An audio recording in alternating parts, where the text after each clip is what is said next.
I remember the jolt in my chest the first time I saw the Chihuahuan Desert unfolding around me. So wide and raw it felt like another planet. After driving for what seemed like days across the Texas landscape, I finally caught sight of the volcanic ridges and dusty plains that signaled I was approaching the edge of Big Bend National Park. The late afternoon sun hovered, painting the desert in gold and orange.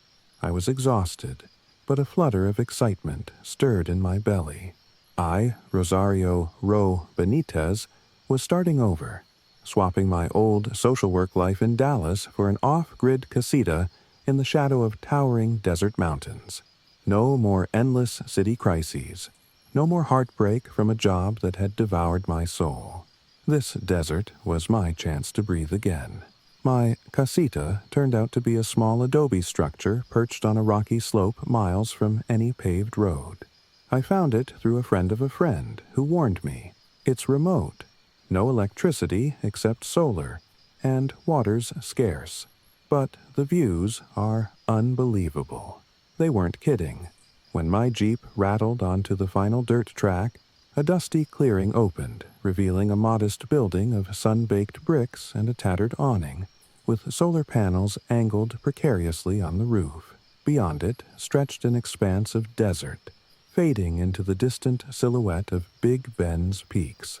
I sat in the Jeep a moment, just letting my eyes adjust to the vastness. The hush pressed in, broken only by the wind hissing over the gravel. The city clamor felt a lifetime away. I'd arrived near sunset, so I hustled to unload boxes of canned food, jugs of water, a small generator for backup, and the meager furniture I could fit in the Jeep. The casita had one main room, large enough for a bed, a table, a corner designated as a kitchen area with a propane stove. The floor was cracked concrete, the walls thick adobe that radiated leftover heat from the day. A single, battered wind turbine stood behind the house, though it squeaked ominously in the breeze, making me wonder if it still worked. Satisfied I could at least sleep there tonight, I set up a cot and a small cooler. The wind kicked up dust devils in the yard, swirling grit that stung my cheeks. It was harsh, but somehow that stark beauty drew me in. When darkness fell, the desert revealed its other face. The sky transformed into a blanket of stars so dense and luminous it almost hurt my eyes. I stepped outside with a lantern, jaws parted in silent awe. The dryness of the air allowed the stars to blaze with frightening clarity. I'd read about Big Bend's famous night skies, but nothing prepared me for the real thing. For a moment, I forgot the pounding exhaustion from the drive, forgot the chipped adobe walls behind me. The hush was absolute. So quiet I heard my own pulse in my ears. I half expected that hush to be a comfort. Instead, a prickling unease tickled the back of my neck. It felt like the desert was holding its breath, watching me. I went to bed early, lulled by the desert wind's hush. At some point around midnight, though, I jerked awake with a spike of adrenaline. The casita was dark except for my tiny solar lamp. Heart pounding, I listened. The wind had died, leaving an unnaturally still night. Then I heard it, a low sound drifting across the open desert, echoing off the hills. A rhythm, perhaps. I strained my ears. It was too faint to identify clearly, maybe chanting or singing. A chill swept through me, even in the day's leftover heat. Who would be out there at midnight, singing in the desert? My heart hammered. The sound rose a bit, then trailed off. Silence returned. My rational mind insisted it was a trick of the wind, or coyotes. But the memory of that melodic echo clenched in my gut. Eventually, I drifted back into fitful sleep, the wind returning in soft gusts. Morning brought scorching sunlight and the scuttle of lizards across dusty ground.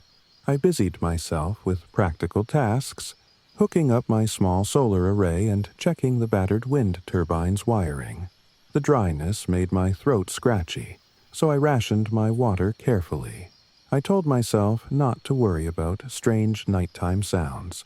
Plenty of folks find the desert spooky after dark. By mid-afternoon, I'd mostly convinced myself I'd imagined chanting. But that evening, as dusk settled, I couldn't shake a knot of nerves from my stomach. Sure enough, the second night brought more than just eerie singing. I was drifting off when a faint, keening wail rose, carried on the breeze. It made me sit bolt upright, heart hammering. It sounded like a woman's cry, or a child's, full of sorrow. Gritting my teeth, I grabbed a flashlight, yanked open the door. My porch light cast a weak glow on the dusty yard. The wail persisted, floating from somewhere beyond the starlit plain. It swelled, then ebbed, the wind swirling dust devils across the ground. My mouth went dry, fear tangling with curiosity. Was someone lost? Hurt? I called out, "Hello? Are you okay?" My voice felt tiny under that vast sky. The wail shifted in pitch, almost like a reply. I forced my legs to move, stepping off the porch, scanning the darkness. The hush closed in again. No more wailing, no sign of a person. I stood there trembling, the flashlight beam useless against the infinite desert. After a few minutes, I retreated inside, locking the door, adrenaline spiking. The presence of that sorrowful cry clung to me like a sand burr. The next day, I drove an hour to a small ranger station near Big Bend National Park, partly for supplies, partly to gather any local lore. I found Wade Cantu, a friendly but cautious ranger in his 40s. He listened as I mentioned hearing chanting or wailing near my property, and an uneasy look flickered across his face. "We do get calls about weird sounds in the desert," he said. "Some folks say it's the wind over the rocks, or cougars, or even illusions from the temperature shifts. But there's also talk of an ancient spirit or presence out there. Some call it the Desert Echo. Says it tries to lure folks with illusions, especially at night." A prickle of fear worked its way up my spine. He told me about a missing camper from a few years back, last heard babbling about chanting in the hills. The local search turned up nothing but a scattered campsite. On the drive back, I mulled over his words, half skeptical, half terrified. The desert was big enough to swallow people. If something malevolent roamed it, whether a spirit or just a cunning predator, I was alone in a patch of desert miles from help. Still, I had come here for solitude, to find my creativity and heal from the city's chaos. I wasn't about to flee at the first sign of strangeness, but the illusions escalated. On the fourth night, I heard soft footsteps circling my casita. Each time I stepped out, the yard lay empty, the stars a silent witness. Another night, I woke to a glow shimmering on a distant ridge, greenish orbs swirling in a pattern. I stared, heart in my throat, as they flickered in and out, forming shapes reminiscent of dancing figures. Then they vanished, leaving me with a sense of having glimpsed something not meant for human eyes. My attempts at rational explanation, maybe leftover fireworks or swamp gas, felt hollow in a place this dry and remote. Desperate for a second opinion, I invited Lark Mallory, an old friend from my Dallas days, to visit. Lark arrived in her dusty SUV with a mixture of excitement and wariness. She teased me about going full desert hermit, but when I recounted the nighttime chanting and illusions, her face grew uneasy. We planned to hold a small stakeout. Maybe if we saw it together, I wouldn't feel so close to the edge of sanity. We set up a small fire pit in front of the casita that evening, the sun bleeding out behind the ridges. Darkness arrived with a hush so profound we could hear the flicker of the fire's embers. Then, a breeze swept across the desert floor, stirring dust. The chanting began, haunting, melodic, not quite human. Lark's jaw dropped, eyes wide as we scanned the starlit plain. The sound seemed to come from all directions. She lifted a flashlight, but it revealed only cactus and stunted brush. The chanting crescendoed, swirling into the corners of my mind, sending goosebumps racing down my arms. Then it cut off. The hush was deafening. We stayed awake half the night, adrenaline pounding, but the chanting didn't return. In the morning, we found footprints near the edge of the clearing, barefoot, a single track leading away into the desert, vanishing among rocks. Lark exhaled in a ragged breath. "Ro, this is not normal," she said. She urged me to consider leaving, but my stubbornness flared. I refused to let the desert chase me off. She departed soon after, uneasy. I tried to remain calm, focusing on small tasks, patching a roof leak, painting watercolors of the sunrise, but fear gnawed at me. The illusions grew bolder each night. Sometimes I saw silhouettes drifting near distant boulders, arms raised as though chanting. Others, I glimpsed orbs dancing in the sky. One evening, I heard footsteps approach my porch, followed by a soft voice whispering my name. I flung the door open, flashlight trembling, but found only swirling dust. My nerves frayed. I dreaded each sundown, heart lurching at every breeze. Finally, the confrontation arrived on a stormy night, if you can call it a storm. Dark clouds loomed. Thunder growled on the horizon, but only a scattering of rain fell.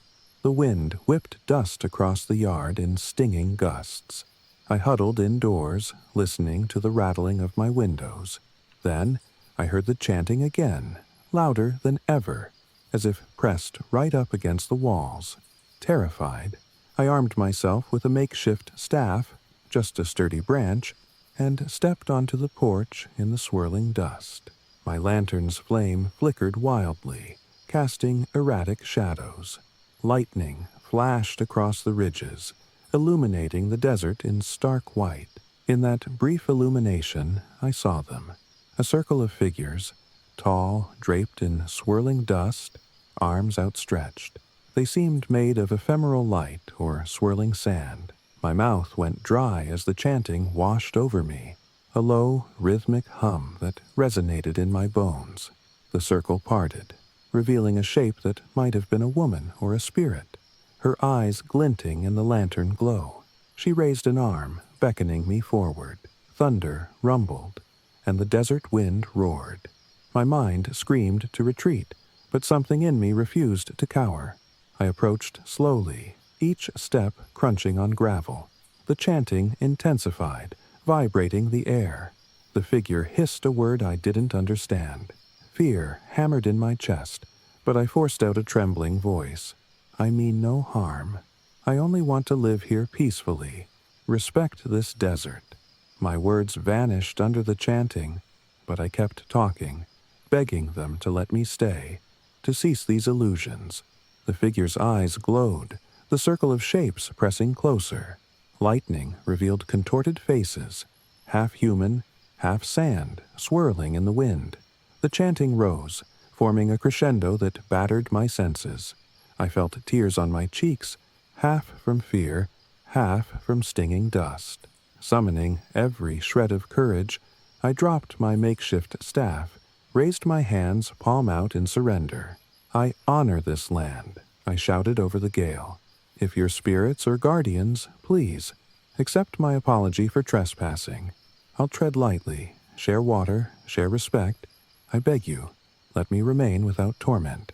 Another thunderclap shattered the sky, lightning casting monstrous shadows across the yard. The figure loomed, face inscrutable, a swirl of sand in place of features. Then, with a final, piercing note, the chanting cut off. The wind died to a hush. The circle of shapes dissolved, drifting on the next gust of dust. The figure, or spirit, gave me a silent, lingering stare before vanishing like a mirage. Night reclaimed the yard, my lantern swaying in the aftermath. I stood panting, tears caked with dust on my cheeks, my heart slamming in my chest. But there was no more chanting. In the morning, a surreal calm draped the desert. No footprints marred the dust, no fresh talismans hung from branches. The hush around the casita was just the normal hush of a scorching day. not the oppressive watchfulness I'd felt before. For the first time, I inhaled without tension. That evening, I waited for the illusions, the chanting. Nothing came. Over the following nights, the desert remained silent except for natural sounds. Wind brushing across cacti, an occasional coyote's yip. My chest loosened. I realized, somehow, my plea for coexistence had been accepted. I remain here in the desert near Big Bend, forging an off-grid life. Yes, it's hot, water's scarce, and storms can be violent. But the haunting illusions have ceased. I no longer dread nightfall, though I keep a respectful distance from the ridges after dark. Sometimes, I place a small offering of seeds or fresh water on a rock near the property's edge, my daily gesture of thanks to the desert spirits for letting me stay. My watercolors have blossomed with new life, each piece capturing the desert's shifting colors and the faint memory of those swirling shapes. Lark visited again, relieved to see my fear gone. Wade teased me about finally taming the desert, though I suspect we both know the desert chooses who it tolerates. If I close my eyes at dusk, I can still recall the chanting, that haunting melody that once rattled my bones. But it no longer terrifies me. It's more like a reminder that these ancient lands harbor forces beyond our easy understanding. I found a fragile truce by acknowledging my smallness, my respect for this harsh yet majestic place. For me, that's enough. The hush is no longer menacing, but alive with possibility. The desert remains vast and raw, but I stand unafraid at the cusp of twilight, my brushes in hand, letting the wind swirl dust around my ankles as I paint the sky's fiery display. Each stroke I make is, in its own way, a vow to honor the land that tested me and, in the end, allowed me to stay.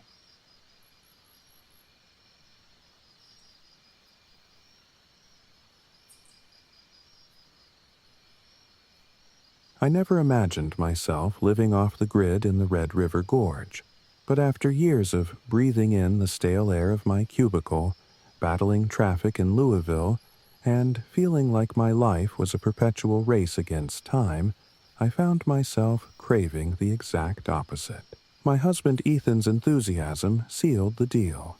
If it had just been me, I might have spent years wavering, but his eyes shone with a thrill I had rarely seen when I floated the idea. We found a small, run-down cabin perched on 3 acres of rocky land, hidden by dense forests and towering sandstone cliffs. It was far from any bustling town, with no paved roads leading directly to our door. We'd have to rely on solar power, a backup generator, and our own grit. Yet something about the tranquil beauty of the place convinced me it was worth the plunge. The day we arrived, we drove a rented truck through winding roads that snaked deeper into the gorge. Giant boulders and thick pockets of pine trees lined the path, and the Red River sparkled far below. My pulse throbbed with a jumble of nerves and excitement. The cabin itself was older than we'd realized, with a faded tin roof and weather-beaten siding. The porch was missing a few boards. We both nearly twisted an ankle stepping onto it, but I remember inhaling that fresh, woody scent and telling Ethan, "This is what we've been waiting for." He kissed my forehead and grinned like he was already imagining the life we'd built here. Inside, the cabin had a single main room with a pot-bellied stove in one corner, a small kitchen space along the opposite wall, and a door leading to a cramped bedroom. Dust particles drifted through the beams of light sneaking in through the windows. We began unpacking our boxes, setting up our limited furniture, and assembling the solar panels outside. By evening, we'd done enough to make the space feel a little more like home. I had never been so exhausted, yet so oddly fulfilled, as I did when I slumped onto the old couch. Ethan reached over, squeezed my hand, and declared that this was going to be the start of something amazing. That first night, I slept deeply and dreamlessly, lulled by the sound of the wind rustling the trees. In the morning, I woke to a quiet I had never heard before. No humming refrigerators, no traffic, no early morning lawnmowers. Just a gentle hush broken occasionally by bird calls. It was beautiful. We spent most of the day rearranging the little furniture we'd brought, hooking up our solar batteries, and testing out the generator. By noon, the sunlight in the gorge was already blazing down, and sweat trickled down my back as Ethan hammered nails into loose porch boards. I remember complaining about the heat, and he teased, "You wanted nature." Well, here it is, roasting us alive. The first few days went by in a blur of chores. We ventured into the small nearby town for supplies, introduced ourselves to a few locals, and asked plenty of questions about how to handle the upcoming winter. Everyone was friendly enough, but seemed a bit wary when we mentioned exactly where we'd bought land. One old man with a bushy gray beard furrowed his brow at me and said, "Lots of strange hollows and cliffs out there. You be careful at night." I tried to laugh it off, but something in his tone sent a little shiver through me. At first, the only difficulties we faced were the ones we expected. The cabin needed a better water filtration system. Our solar setup wasn't quite enough to run all the appliances we'd brought, and storms could knock out our meager power with ease. But Ethan was determined, and his determination was contagious. I found myself more confident, more willing to tackle challenges like figuring out how to safely store our food, chop our own wood, and patch leaks in the roof. It was hard work, but I grew proud of every improvement we made. The first time I realized something wasn't right was one night when Ethan was outside putting out the fire in the burn barrel, and I was alone in the cabin, reading by the light of a lantern. The crickets were chirping, the wind was rustling the leaves, and I heard him say my name in that tone he always used when he wanted me to come look at something. "Tess," he called. I stood up and walked to the door. Outside, the porch light cast a weak glow across the gravel driveway, but I didn't see Ethan there. I called back, "Yeah? Did you need something?" But there was only silence. Then his voice came again, from somewhere near the edge of the trees this time. "Tess, come here." I stepped off the porch, trying to spot him, but I still couldn't see his silhouette. The beam from my flashlight revealed only the tall shapes of oak and pine. My stomach twisted with unease. Something about his voice was just off. It was the right pitch, the right accent, but hollow, like an echo in a tunnel. I backed up toward the cabin. My heart was thudding. Then I heard him speak again, but now from behind the cabin, "Tess?" Immediately, I spun around. That was impossible. To get from the trees to the back of the cabin so fast, he would have had to sprint silently. My mind was racing. I called out, "Ethan, are you messing with me?" as I rushed inside and slammed the door. Through the living room window, I could just make out Ethan's real figure down by the burn barrel, still fiddling with the fire, none the wiser that I'd just heard him calling me from two different places. He saw me in the window and waved, like nothing was wrong. When he came back inside, I told him what happened. He just brushed it off, guessing it had to be the wind or some acoustic trick of the gorge. The rocky terrain could bounce sounds around in strange ways, he said, and maybe that's why it sounded like my name. He gave me a reassuring smile, but I could see a flicker of concern in his eyes. Over the next week, I tried to tell myself it was a fluke, a simple echo, or my imagination. But then the animals started showing up in the night. Around 2 or 3 in the morning, we'd wake to the sound of footsteps and rustling under our windows. At first, I assumed it was deer passing through, or raccoons scavenging. One morning, though, I found tracks in the dirt unlike anything I'd ever seen before. They were elongated, with what looked like too many toes, and they ended abruptly near the back of the cabin, as though whatever made them vanished into thin air. I crouched down, took a photo with my phone, and showed Ethan. He looked puzzled, but tried to dismiss it as a distorted bear print. I didn't argue, though something told me he knew that explanation didn't quite fit. The unease piled up day after day. Strange, echoing noises drifted up from the canyon. At times it sounded like laughter or whispered conversations carried on the breeze. Other times it was more like wailing, a long, mournful cry that made the hair on the back of my neck prickle. Ethan insisted it could be coyotes or bobcats. I couldn't shake the feeling that the night had a voice, that something just beyond the tree line listened to us, watched us, maybe even imitated us. One early evening, we decided to take a walk down an overgrown trail that led deeper into our property, hoping to map out where we might plant a small garden in the spring. The path twisted through thick forest until it came to a small rocky outcrop overlooking the gorge. I remember how quiet it was. Even the birds were silent, as though they knew something we didn't. That's when we found a crude, makeshift circle of stones on the ground. Inside it lay several twigs arranged in a strange symbol, a symbol neither of us recognized. The scene looked fresh, like someone had just laid it out moments before. I felt a surge of dread. Who would come here? The previous owner? A local exploring? A sense of invasion gnawed at me. This was our land now. Weren't we supposed to feel safe? Ethan nudged the twigs with his boot, scattering them. Then he tossed the stones aside with a grunt, as if trying to break whatever hold it had on the clearing. His jaw was set tight, and I could tell he was angry. "Let's get back," he muttered. Our footsteps seemed to echo louder on the way home, and I fought the urge to run. Things escalated later that night. A storm rolled in around midnight, and the wind battered our windows with furious gusts. Rain pounded the tin roof like hundreds of tiny hammers. We were in bed, half asleep, when the lights flickered and died. The air turned cold, as if the night had slipped in through invisible cracks. Suddenly, the beam of our emergency lantern in the living room switched on by itself. I heard a click, followed by a low hiss, and then the lamp was shining. In the gloom, it illuminated just enough to throw elongated shadows across the walls.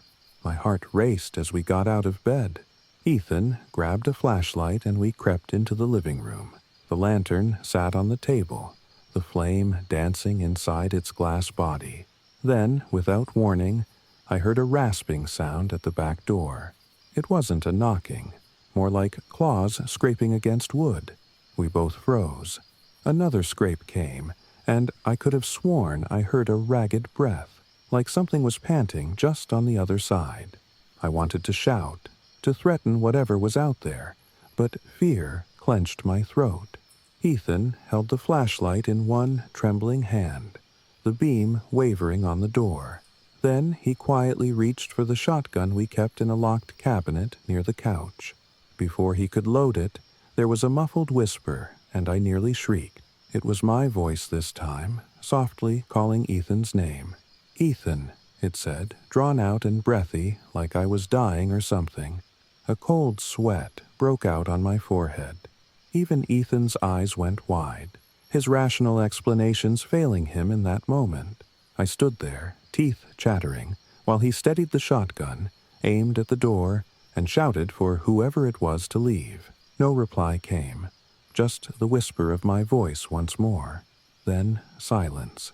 We waited, hearts hammering. Finally, Ethan rushed to fling the door open, shining the flashlight into the stormy night. Raindrops pelted the porch. Wind howled through the trees. Nothing was there. Yet we both sensed that something had been. Ethan stepped outside, water drenching him instantly, and circled the house, shining the flashlight across the mud. But he saw no footprints or tracks in the downpour. We didn't sleep a wink until dawn finally broke. The storm long gone. I begged Ethan to consider leaving, at least until we could figure out how to deal with whatever was lurking around our land. He refused, citing the amount of money and work we had already poured into the cabin. He suggested we talk to some of the locals, learn about the area's legends or folklore. We found a small cafe on the main road where older residents gathered. We dropped a few vague hints about strange noises and odd occurrences, but most just shrugged or changed the subject. One of them, a middle-aged woman with wiry brown hair, quietly told us that the gorge has always had its share of spirits. She advised us to keep some salt by the doors. Her expression was dead serious, and I didn't laugh. I wanted to know more, but she shook her head and wouldn't elaborate. Desperate, I scoured online forums about the Red River Gorge, reading old ghost stories and cryptid sightings. Some mentioned voices echoing through canyons, rumored to be malevolent imitations. Others spoke of creatures that mimicked the living to lure folks to their doom. I wasn't sure what to believe, but every hair on my body stood up as I read. My biggest fear was that we had unwittingly trespassed on something's territory, something ancient and inhuman, and now it was toying with us, gradually closing in. One evening, Ethan and I decided to sprinkle salt around the doors and windows, feeling somewhat foolish but clinging to any possible protection. We also hung small bells on a string outside, hoping to hear them if anything approached. While Ethan was busy, I sat on the porch, hugging a cup of chamomile tea, trying to steady my nerves. The gorge below was dark, moonlight reflecting faintly on the winding river. Every shape in the distance looked vaguely like a crouching figure. The wind brought a soft sound that could have been the trees stirring, or could have been a moan. I closed my eyes and breathed, telling myself it was just the night playing tricks on me. In the following days, the atmosphere around the cabin turned heavier. At night, the bells would sometimes jingle softly, but when we looked outside, no one was there. We'd find faint, muddy smears on the window glass, too large to be from raccoons or any stray pets. Something pressed its face, or a face, against our windows, then vanished. Once, in the faint morning light, we discovered handprints near the back door.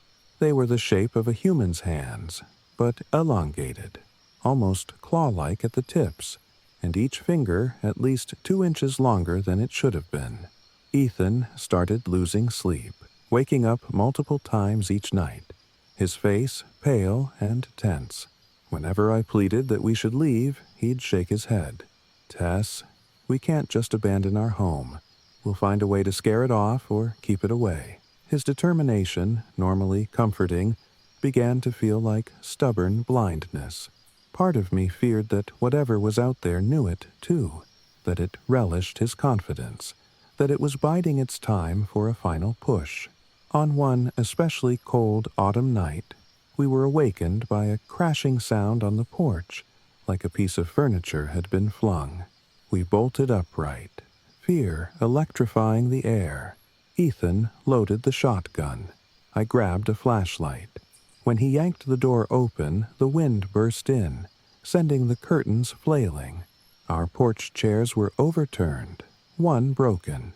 The bell string was snapped in two, the bells scattered across the floor.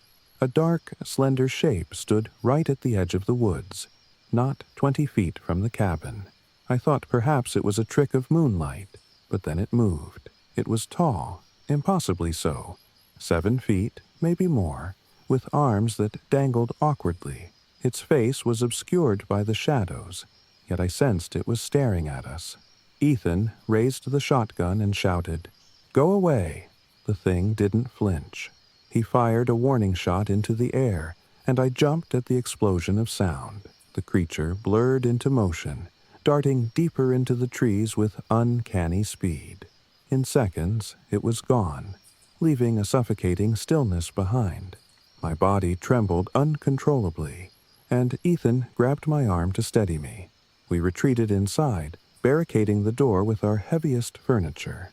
Neither of us spoke for several minutes, as if words could break our fragile grip on sanity. At dawn, we sat on the porch steps together, numb and exhausted, watching the sun's rays creep over the cliff edges. That morning, I repeated my plea to Ethan. We have to leave, at least for a while, Until we figure out how to deal with this. We're not safe here." My voice cracked, tears threatening to spill. Ethan looked torn, his gaze flicking between me and the battered yard. Finally, he exhaled slowly. "I can't just walk away from everything. This is our life now." He swallowed hard and added, "But maybe we can fortify the place. Maybe we can ask around for more help from the locals. Someone must know more." He spent the next afternoon reinforcing our doors and windows, adding extra locks and nails, while I gathered every scrap of protective measure I could think of. We laid lines of salt again, hammered bits of iron above the doors, an old superstition I'd read about that was supposed to ward off spirits. We burned sage around the perimeter of the cabin, chanting prayers from some dusty book I'd purchased in town. Part of me felt silly, but desperation had taken hold. Yet nothing truly changed. At night, we still heard distant wails, footsteps circling the cabin, sometimes clawing at the wood. On the worst nights, we heard our own voices outside, calling to one another or laughing in eerie, distorted tones. It never gave up. It wanted us to know it was there, waiting. One evening, the power from the solar batteries failed. I was reading by lantern light when my phone vibrated with a single message from an unknown number. There was no text, just an audio file. I tapped it, and what played was the sound of Ethan's voice, my name repeated over and over, each time more drawn out and pained. My blood turned to ice. I dropped the phone, nearly smashing its screen, and yelled for Ethan, who rushed in, confused. The message had vanished. It wasn't even saved in my inbox. He tried to reassure me it was a glitch, but I saw the apprehension flickering in his eyes. In the face of mounting terror, we hardly spoke about normal things anymore. Our nights were a battle with dread, our days spent in denial and forced calm. We'd forage for mushrooms in the woods, keep track of the changing foliage, and pretend that the land was still ours.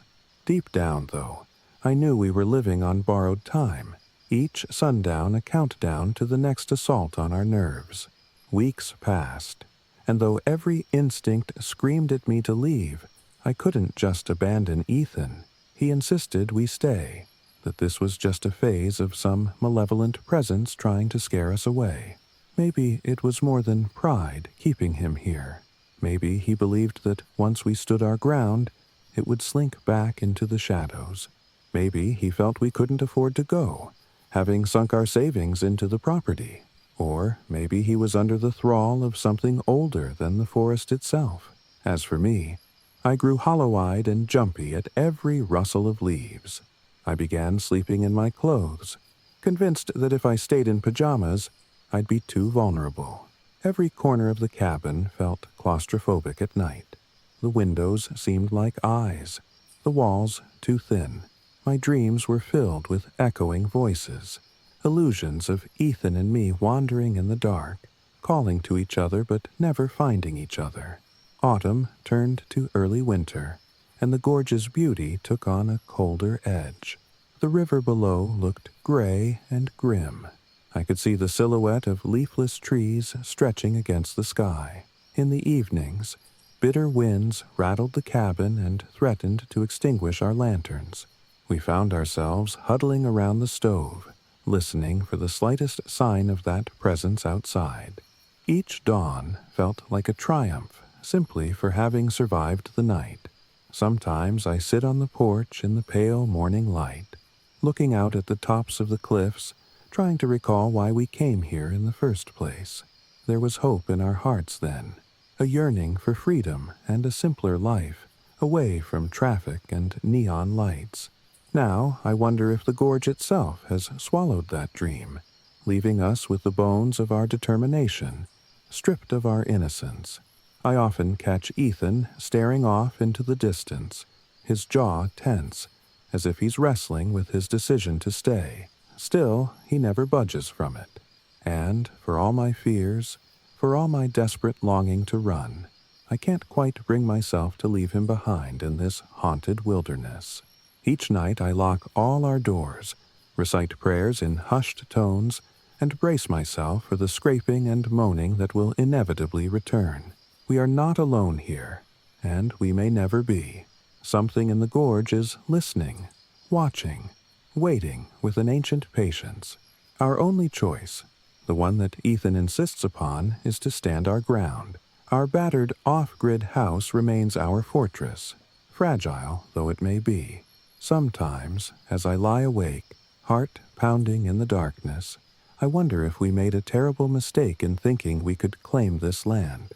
But each sunrise reminds me we're still here, for better or worse. Tomorrow, we plan to meet a local who claims to know old stories about these woods. A friend from town set it up.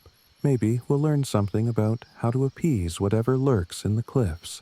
Maybe we'll find answers, or maybe just more questions. In my more optimistic moments, I let myself imagine we'll find the key to break its hold, that someday we'll sit by the fire without fear, listening only to the murmuring wind. But for now, the nights belong to it, and we remain here, on edge, caught in a grim dance with the entity that mimics our voices and prowls around our home. Though fear coils in my chest, I can't leave Ethan to face this alone. That promise, and a fading spark of hope that we can rid ourselves of this evil, keep me pinned to this place. Whether that choice dooms us or saves us, I can't be sure. Every evening, as the sun sinks behind the ridge, I lock the cabin tight, light the lanterns, and steady my pulse, listening to the deep hush of the gorge that is never truly silent. We are off the grid, alone with whatever has claimed these woods, testing the limits of our courage in the endless shadows. And as strange as it sounds, a part of me still loves this land's raw beauty, even if something monstrous shares it with us. Here we stay, for now, bound by fear and hope in equal measure, waiting to see which will triumph first.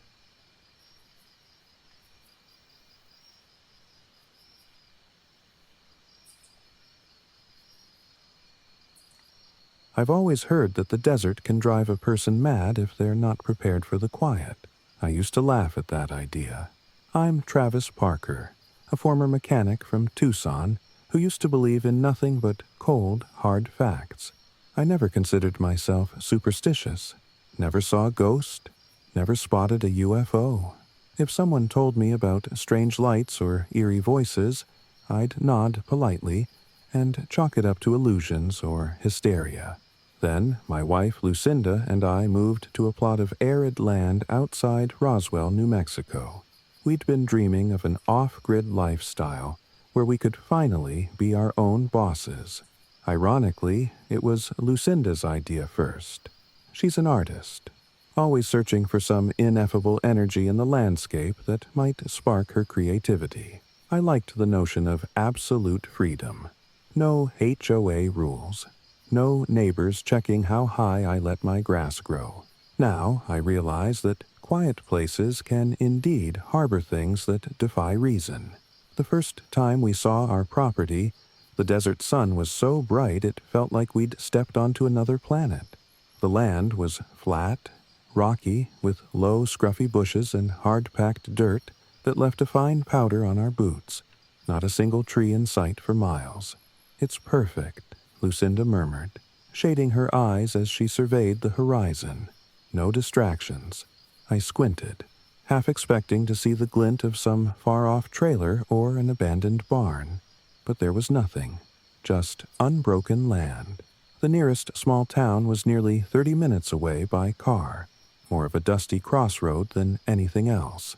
We got our water from a shallow well that we'd spend weeks reinforcing with a new pump. Electricity would come from a solar setup I'd researched online. As an ex-mechanic, I was confident I could handle the wiring and maintenance. We moved into a used RV I'd refurbished, big enough for the two of us, especially since we intended to spend most of our time outdoors. The first few days were thrilling. I woke up early to the blazing sun rising over the desert, its warmth soaking into my skin. It felt liberating not to hear traffic or see another human being as far as my eyes could roam. We'd planned to set up a small greenhouse for fresh vegetables.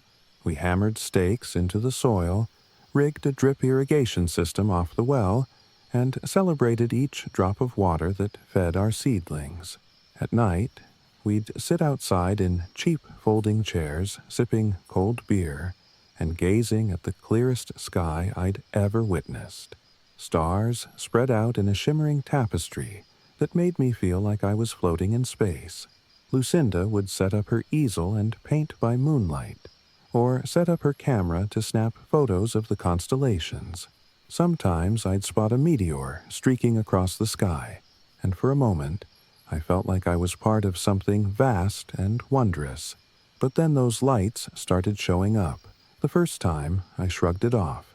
Maybe it was a plane, or a satellite reflection. This was near Roswell, after all. There was a small airport and a military base not too far away. But these lights behaved oddly. They moved in clusters, sometimes in a triangular pattern, blinking rhythmically before fizzling out. Lucinda watched them silently. Her eyes narrowed with curiosity. "They feel weird," she whispered once, as if feeling them in her bones. "I can't explain it." I chuckled at her choice of words. Of course they felt weird. They looked weird. I chalked it up to air traffic or flares. I was convinced there was a logical explanation. Not long after, I started noticing another oddity: radio interference. I'd been tinkering with an old CB radio for fun, trying to tune in to local channels. Instead of picking up static or the occasional trucker conversation, I'd get bursts of garbled whispering. It was so faint, it almost sounded like children singing, or a single child's voice repeating a lullaby in a language I couldn't quite decipher. I tested different channels, fiddled with the antenna, but the result was the same. Late at night, the crackle would intensify, and I swear the hair on the back of my neck would stand on end. Lucinda tried listening one evening, pressing the speaker close to her ear. The look on her face told me that she heard the same thing. "It's children," she murmured. "At least, that's what it sounds like. But it's not a language I recognize." I tried to pass it off as some distant broadcast bouncing off the atmosphere, maybe something from across the border, but deep down it made no sense. It felt wrong, inexplicably unsettling. Meanwhile, Lucinda's art started changing. She'd been working on desert landscapes, abstract renditions of the way the heat shimmered at noon, or the way twilight bathed the sand in violet hues. Then, without realizing it, she began painting tall, elongated figures in the distance, silhouettes that stood against fiery sunsets. When I first saw one of her new pieces, I asked, "Who are they?" She blinked, confusion flickering across her face. "I'm not sure," she said softly, as if awakening from a dream. "I just sort of started painting them." Sometimes the figures had impossibly long limbs and featureless faces, standing in clusters under that enormous sky, as though watching us. As weeks passed, my practical mind tried to downplay everything. Still, I couldn't ignore the creeping sense of being observed. Even in the blazing daylight, I'd feel it, the sensation of an unseen gaze. At night, the desert temperature plummeted, and the air around our RV felt almost charged. We began to hear strange sounds outside, soft footfalls in the sand, a scraping against the metal exterior. One night, the entire RV rattled as though a powerful wind had struck, yet the air was dead still. I grabbed a flashlight and wrenched the door open, heart pounding. Nothing, just cold stars and a hush that seemed ready to swallow me. When we shared these experiences with the folks in that little dusty town, they gave us polite half-smiles. Either they thought we were city dwellers letting our imaginations run wild, or they simply didn't want to talk about it. Only one man, a shop clerk who sold us supplies, warned us. Deserts full of stories, some good, some real bad. Folks vanish out here from time to time, you know." He mumbled that last part like he regretted it, as though he'd already said too much. We drove back with the groceries, quieter than usual, each lost in our own unsettled thoughts. I tried to distract myself by working on the greenhouse, fixing up the well pump, ensuring the solar panels were operating at peak efficiency. Lucinda continued painting. Her canvases became more disturbing. The tall figures grew more detailed, and they seemed to gather around what looked like a smaller silhouette in the center. My stomach clenched whenever I glanced at these paintings, even as I tried to tell myself it was just her imaginative mind at play. She seemed haunted, though. Sometimes she'd stop brushing mid-stroke, stare at the horizon, and say, "Do you hear that?" And I never heard anything, just the wind, or the faint hum of the generator. Still, her face would twist in alarm, as if she heard a chorus of voices beckoning from the desert. Eventually, the events escalated. One evening, as I was fiddling with the CB radio inside, Lucinda shouted my name from outside. I sprinted out, the starry sky disorienting me as I tried to locate her. She stood a few yards from the RV, pointing at a faint luminescence hovering off to the west. Before I could say a word, the glow split into 3 separate lights, which then zigzagged across the horizon in perfect unison. It was silent. No humming, no engine roar. Just these bright, dancing orbs in the sky. My rational brain locked up. Maybe drones, helicopters. I had no explanation for how swiftly they moved, or the way they melted into a single orb again before blinking out. Lucinda clung to my arm, trembling, but also fascinated. "This place is so alive," she whispered, eyes shining with a mixture of awe and dread. That same night, the static on the CB flared up. I was half asleep when the radio crackled to life, a high-pitched tone that nearly made my ears ring. Then, in that faint, whispery voice, I heard my own name. "Travis," it said, elongated and broken by static. "Travis, come outside." I bolted upright, my pulse hammering. I scrambled to shut the radio off, but the switch did nothing. The voice continued, every syllable distorted by static until it morphed into that childlike singing again. Lucinda woke, horror etched on her face. We pulled the plug from the unit, yanking out the power cable. Even without electricity, the speaker hissed for a moment longer, then finally went silent. The next day, I ripped that damn radio apart, looking for a mechanical fault.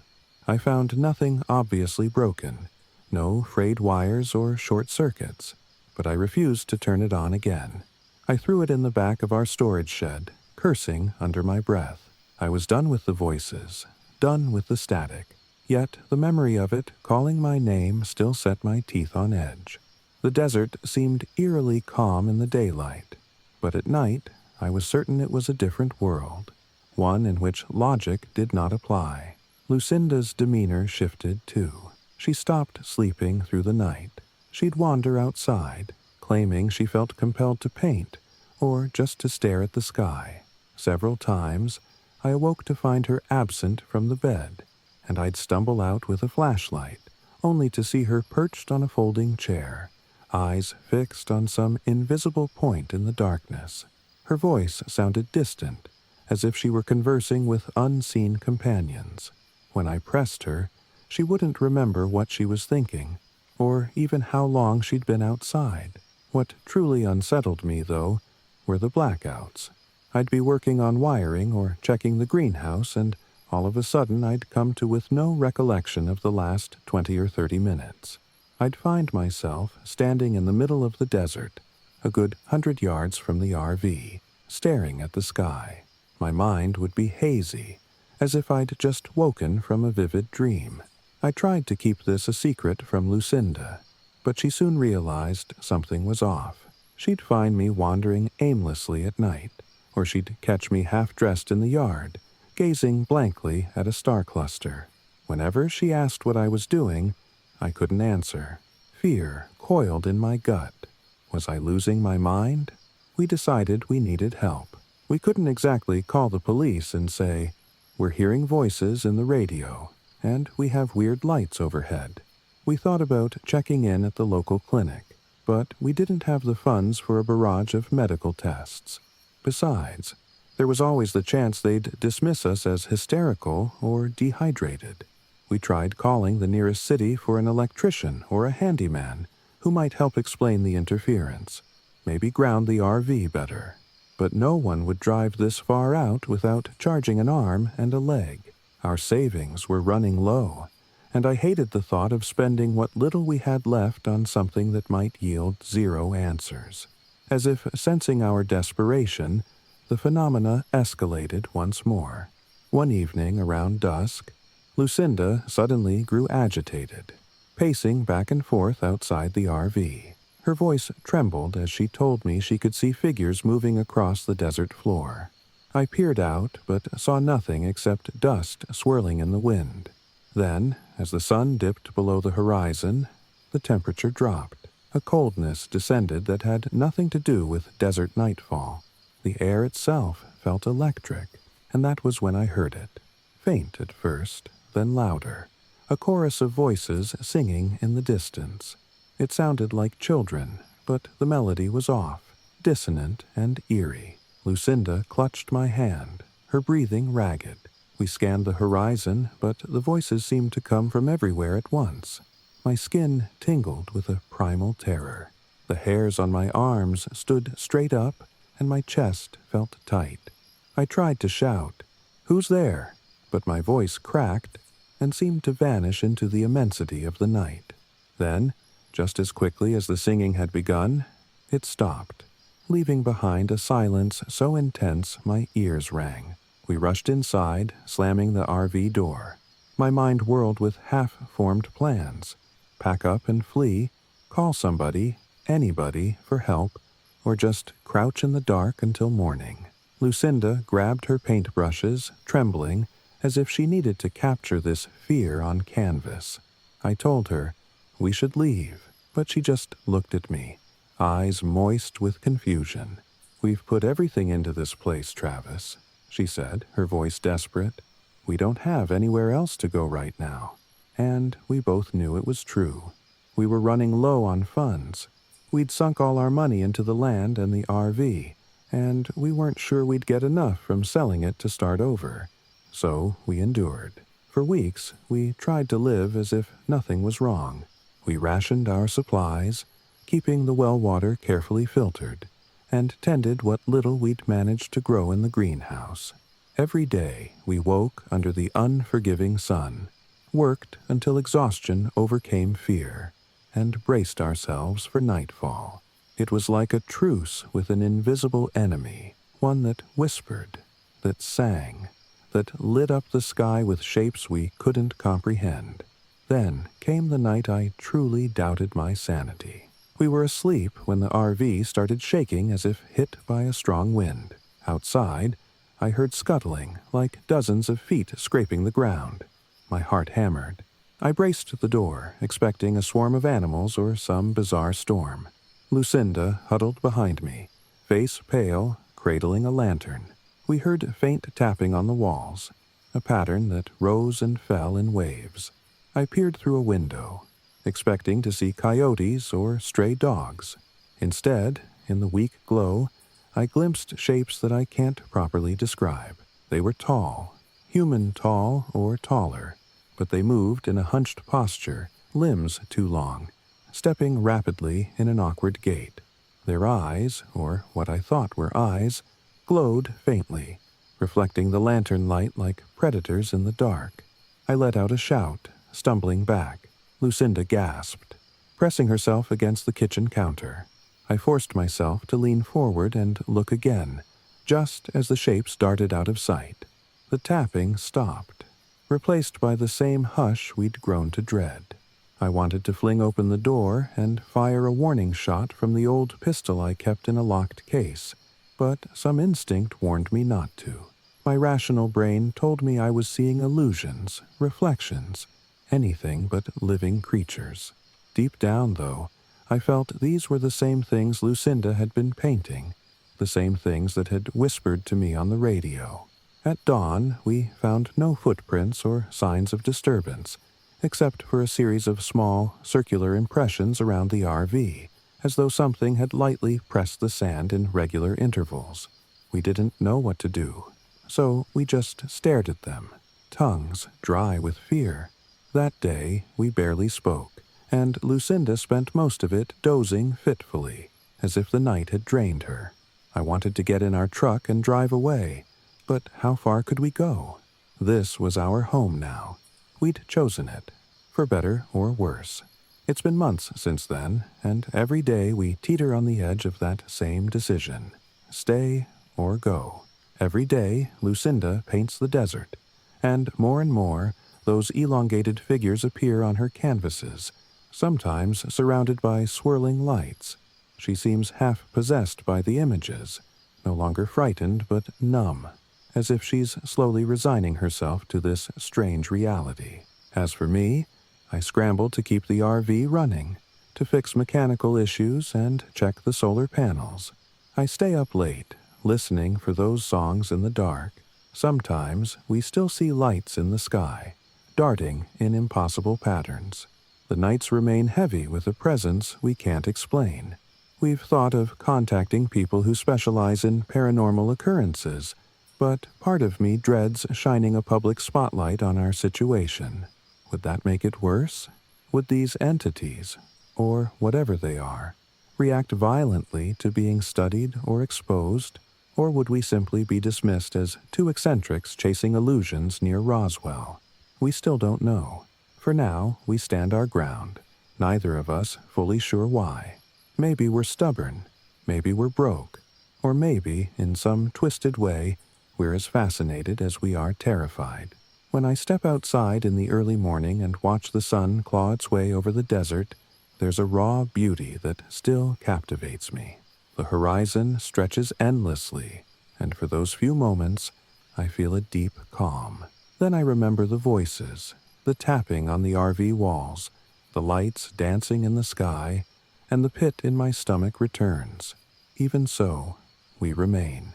Lucinda clings to the hope that she can commune with whatever energies roam this land, that maybe her paintings can exorcise the fear or reveal some larger truth. I can't bring myself to believe that, but I can't leave her here alone, and she refuses to abandon her dream.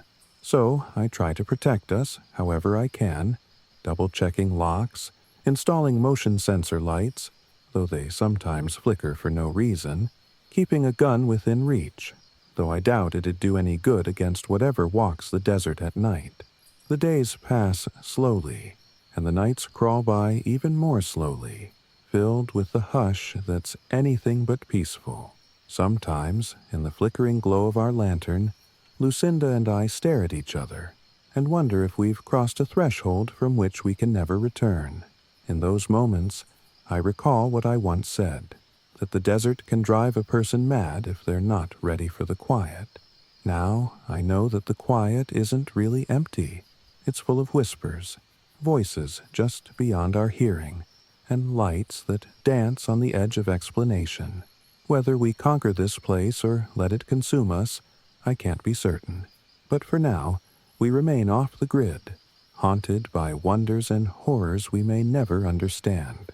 Our future feels as uncertain as the shifting desert sands, and every evening, as the sun sinks into the wide New Mexico sky, I brace myself for another long night of tapping, singing, and the ever-present question, what really shares this silent land with us?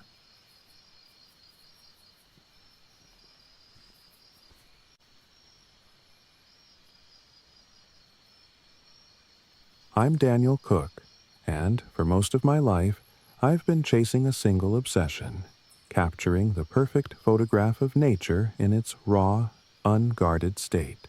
It's what drove me to the Adirondack Mountains in upstate New York, a place I'd dreamed of visiting ever since I was a teenager, scanning travel magazines for pictures of mist-shrouded peaks and silent pine forests. I'd been in the Adirondacks before on short trips, but never for more than a couple of days. This time, I wanted total immersion. I wanted to live here, breathing in the ancient hush of the woodlands, waking up each morning with no other agenda than to explore the wilderness with my camera. I convinced my longtime friend and fellow photographer, Nova Holt, to join me. She's the adventurous type, always chasing the next thrill. It didn't take much effort to get her on board. Nova practically leapt at the idea of spending a season in the mountains, away from the buzz of city life. Together, we pooled our resources and rented a remote cabin hidden deep along a dirt road. The nearest town was an hour away, a modest hamlet with a single gas station and a tiny grocery store. We brought enough canned goods, warm clothing, and camera supplies to last us for months, planning to record every dramatic shift of the Adirondack seasons. The cabin itself was a humble structure with a single large room serving as a living area, plus a cramped bedroom and a tiny bathroom. There was a pot-bellied stove for heat, and we had to fetch water from a well out back. Our only means of communication with the outside world was a ham radio that worked sporadically. Over the first few days, we settled in, rearranging furniture and making the space our own. Every morning, we'd venture out with our cameras, chasing the golden hour sunlight through the pines. Every evening, we'd return to the cabin, our memory cards loaded with images of deer bounding through snow, pine branches weighed down by frozen dew, or the eerie stillness of a frozen lake. At first, it felt magical. We'd tramp through the woods together, marveling at the moss-covered logs, the crisp winter air that stung our cheeks, the glimpses of hawks or eagles overhead. Sometimes we'd stumble across hidden streams trickling through ice, the water so clear it looked like liquid glass. Nova was always more daring. She'd scramble up rocky slopes or inch out onto a half-frozen pond to get a unique angle. I'd follow more cautiously, but with equal fascination. I can't recall feeling such a sense of peaceful purpose in my entire life. The first hint that something wasn't right came a couple of weeks after we'd settled in. Nova and I were hiking along a narrow trail near a cluster of old pines. We'd gone farther than usual, lured by fresh snow that reflected the sun in dazzling patterns. Eventually, we reached a small clearing, and I almost tripped over the carcass of a deer. The deer's eyes were wide open, but clouded with death. At first, I assumed a predator had taken it down. Wolves, maybe, or a bobcat. But there wasn't a scratch on the deer's body, not a drop of blood. It looked more posed than preyed upon, laid out neatly in the snow. Nova knelt down and ran a gloved hand across its flank. "No wounds," she said quietly. "How did it die?" I had no answer. An uneasy chill swept through me. Every instinct told me this was unnatural. We left the deer behind, unnerved, but determined not to let it ruin our trip. We tried to rationalize it. Maybe the deer had suffered a seizure or choked on something. Yet the way it was positioned, legs tucked neatly beneath it, lingered in my thoughts for days. A week passed, and then we found another carcass, this time a raccoon resting beside the frozen creek. Once again, it showed no signs of struggle or predation, lying strangely rigid on its side. Nova and I locked eyes, both of us quietly acknowledging that something was off. It was around then that the whispering started. I'd be outside on the porch at night, stacking firewood, or adjusting the focus on my camera for some moonlit shots, and I'd hear a faint hush of voices in the tree line. It was almost like the wind, except I could swear I recognized certain sounds. Words? Syllables? When I'd pause and listen, the whispers would fade as if retreating deeper into the woods. At first, I told myself it was just the wind swirling among the pines, but it happened again and again, always at night, always just beyond my field of vision. Nova claimed she didn't hear anything, but I caught her glancing over her shoulder whenever we were out late, her brow furrowed as though she sensed a presence. Once, when I asked if she was all right, she shrugged it off. telling me I was just being paranoid. But her uneasy smile told another story. Then came the day Nova vanished. We'd planned to photograph the sunrise together, but when my alarm went off and I rolled out of bed, her sleeping bag lay empty on the floor. I peered out the window, assuming she might have gone for an early walk. That wasn't unusual for her. Nova was the type to chase a perfect shot without waiting for me to wake, but by noon she still hadn't returned, and an icy dread coiled in my gut. I headed out with my camera bag and a flashlight, calling her name along the trails we'd explored together. My voice echoed among the trees, swallowed by the looming pines. I trudged for hours in the winter cold, my breath forming clouds in the still air. The sun dipped low, making the shadows stretch long and spindly. Eventually, as dusk settled, I found her standing knee-deep in snow between two ancient pine trees. She was facing away from me, her hair tangled around her hood. "Nova!" I shouted, almost choking with relief as I dashed forward. When I touched her shoulder, she spun around with wild, glazed eyes like she was sleepwalking. She said nothing. I reached out, and she collapsed against me, her body trembling. I half carried, half dragged her back to the cabin, my heart pounding. Inside, I wrapped her in blankets, lit the stove, and gave her a thermos of hot tea. She slowly regained coherence, though she couldn't remember how she got out there, or what she'd been doing all day. Her voice sounded hollow, as if something had rattled her mind. She refused to talk about it any further, only mumbling that she'd had strange dreams. That night, she woke me twice with her restless tossing, and turned on her flashlight to peer into the corners of the cabin, as if worried something might be crouching there, watching us. Over the next few days, a palpable tension settled between us. Nova never quite returned to her old self. She became quiet, withdrawn, her once daring spirit replaced by caution. Sometimes I'd catch her standing at the window, staring into the forest as though listening for a call only she could hear. Meanwhile, my own unease grew whenever I ventured outside, especially after dark.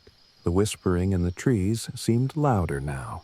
Often, while scanning my camera to line up a shot of the snow-draped boughs, I'd swear I caught glimpses of a pale figure darting between the trunks, vanishing the moment I tried to focus. A local caretaker named Tom lived about 20 minutes away by snowmobile. He'd occasionally check on us, help with small repairs, and trade stories. One day, when he stopped by, I told him about the strange things we'd experienced. The carcasses, Nova's disappearance, and the whispering. His lined face grew somber. He paused, then spoke quietly, not meeting my eyes. "Some folks around here talk of old spirits," he said. "They call it a wendigo, a creature that preys on the desperate or the lost in these woods. Mostly just a tale, but I'd be careful." He refused to elaborate, but the gravity in his voice made my skin prickle. Nova and I debated leaving early, but our desire to capture the perfect winter shots, and my own stubborn pride, convinced us to wait it out. Besides, the weather had been harsh. Thick snowfall made the roads unreliable, and we worried we might get stranded halfway if we set out hastily. So we stayed, forging ahead, hoping for some rational explanation. One night, as I lay in bed, listening to the crackle of the stove, I heard a faint, trembling cry echo in the distance. My eyes flew open. Was it an animal? It sounded eerily human. Nova stirred, and I could tell from her rigid posture she heard it too. I threw on boots and a coat, grabbed a flashlight, and hurried outside. The night was bitterly cold, the snow reflecting the moonlight in a pale glow. I scanned the tree line, calling, "Hello?" My breath formed plumes in the silence. That's when I saw them. 2 pinpoints of light, like eyes reflecting the moon, peeking from the darkness beyond the pines. They vanished almost instantly, but the image burned into my mind. My courage waned. Heart pounding, I stumbled back inside, bolting the door behind me. Nova sat on the edge of the bed, hugging her knees, eyes wide with fear. I couldn't hide my shaking. In a trembling voice, I told her about the eyes, how they'd seemed to hover at the exact height of a person's gaze. She nodded stiffly, as though it confirmed her own unspoken suspicions. Neither of us slept much that night. The next day, I set up motion-sensitive cameras around the property, hoping to capture some evidence. I placed them high in the trees so they wouldn't be easily reached by animals. Each camera had a wide-angle lens and infrared for night shots. After I was done, I returned to the cabin and anxiously waited for darkness to fall. Despite our reluctance, Nova and I decided to go out together after sundown to check if anything triggered the cameras. Armed with flashlights and nerves of steel, we trudged through the snow, collecting memory cards from each device. I could feel the weight of the silent forest pressing in on us, every crack of a branch magnified in the hush.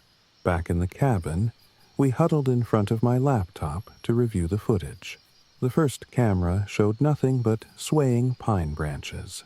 The second had a few glimpses of a raccoon and a skittering fox. When we clicked on the third camera's recordings, though, our stomachs tightened. At around midnight, the footage revealed a tall, gaunt figure stepping into frame. Its limbs seemed too long, as though stretched. Even from the grainy infrared video, we could tell it moved unnaturally, each step a disjointed shuffle. The face was blurred, but the shape of its head looked wrong, narrow, almost skeletal. Nova cursed under her breath. I felt a surge of vertigo, my pulse pounding in my temples. We watched this thing linger in view for perhaps 10 seconds, glancing around as though searching for something. Then, it slunk away to the left side of the frame, blending into the darkness. I paused the footage, feeling both triumph at having captured a proof that we weren't imagining things and stark horror at the reality of such a presence so close to our home. That night, I dreamed of the figure from the video gliding through our cabin walls, leaning over Nova and me as we slept. I jolted awake a few times, gasping, certain I could sense it lurking just outside, waiting for an invitation to come in. In the early gray light, I rose and forced myself to go outside, sweeping the snow around the cabin for footprints. Sure enough, near one corner of the property, I found a series of depressions, long and narrow, like elongated feet. They led deeper into the woods, and I didn't have the nerve to follow them alone. Nova was at my side soon after, her camera in hand. She photographed the tracks, but her lips trembled with each click of the shutter. "We should get out of here, Daniel," she said finally, her voice small. "This isn't healthy." I took a trembling breath, torn between fear and my stubborn fascination. Deep down, a part of me wanted to see it again, to learn more, to capture the perfect shot of a creature that should not exist. That same curiosity had driven me to chase storms, climb perilous cliffs, and spend nights in swamps for a glimpse of rare wildlife. But even I wasn't foolish enough to stay forever if it meant risking our lives. Still, we hesitated, weighed down by the knowledge that traveling the deserted roads in winter could be just as treacherous.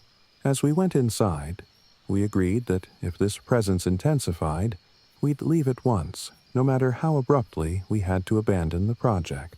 Nova set to packing some of her gear, organizing our photos and camera equipment so we could make a quick departure if needed.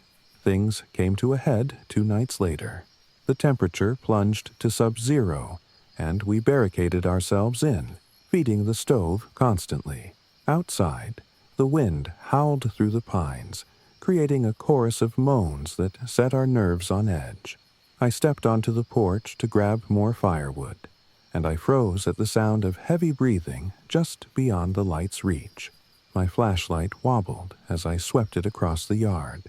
For an instant, I caught a reflection of 2 pale eyes, then a shape so tall it eclipsed the trunk of a nearby tree. The wind gusted, and I felt an overwhelming sensation of hunger emanating from that darkness. Not my own, but something else's. It was an impossible feeling, yet it gnawed at me so intensely I nearly doubled over. I stumbled back into the cabin, nearly dropping the firewood. Slamming the door, I muttered, "We're leaving in the morning." Nova didn't argue. Her face was pale, her posture rigid. The rest of the night we sat by the stove, guns loaded and cameras ready, hearts thudding in our chests. The presence outside circled now and then, a muffled crunch of snow or the shift of shadow under our windows. Each time I braced for an attack that never came. By dawn, the air felt still and suffocating. We hurriedly gathered our belongings, loading them into Tom's old snowmobile sled. We'd make our way to the caretaker's place and borrow his truck. While Nova was in the bedroom grabbing her final gear, I did one last scan of the property with my camera, hoping to document any traces. That's when I saw it for the last time. A tall, emaciated figure standing at the edge of the trees. In the cold morning light, I could make out a face stretched tight over bone, eyes deeply sunken. Its breath formed small puffs of steam. The sight rooted me to the spot, equal parts horror and fascination. Then it backed away into the pines, disappearing as quietly as it had arrived. I rushed back inside, not trusting my trembling legs. "Nova!"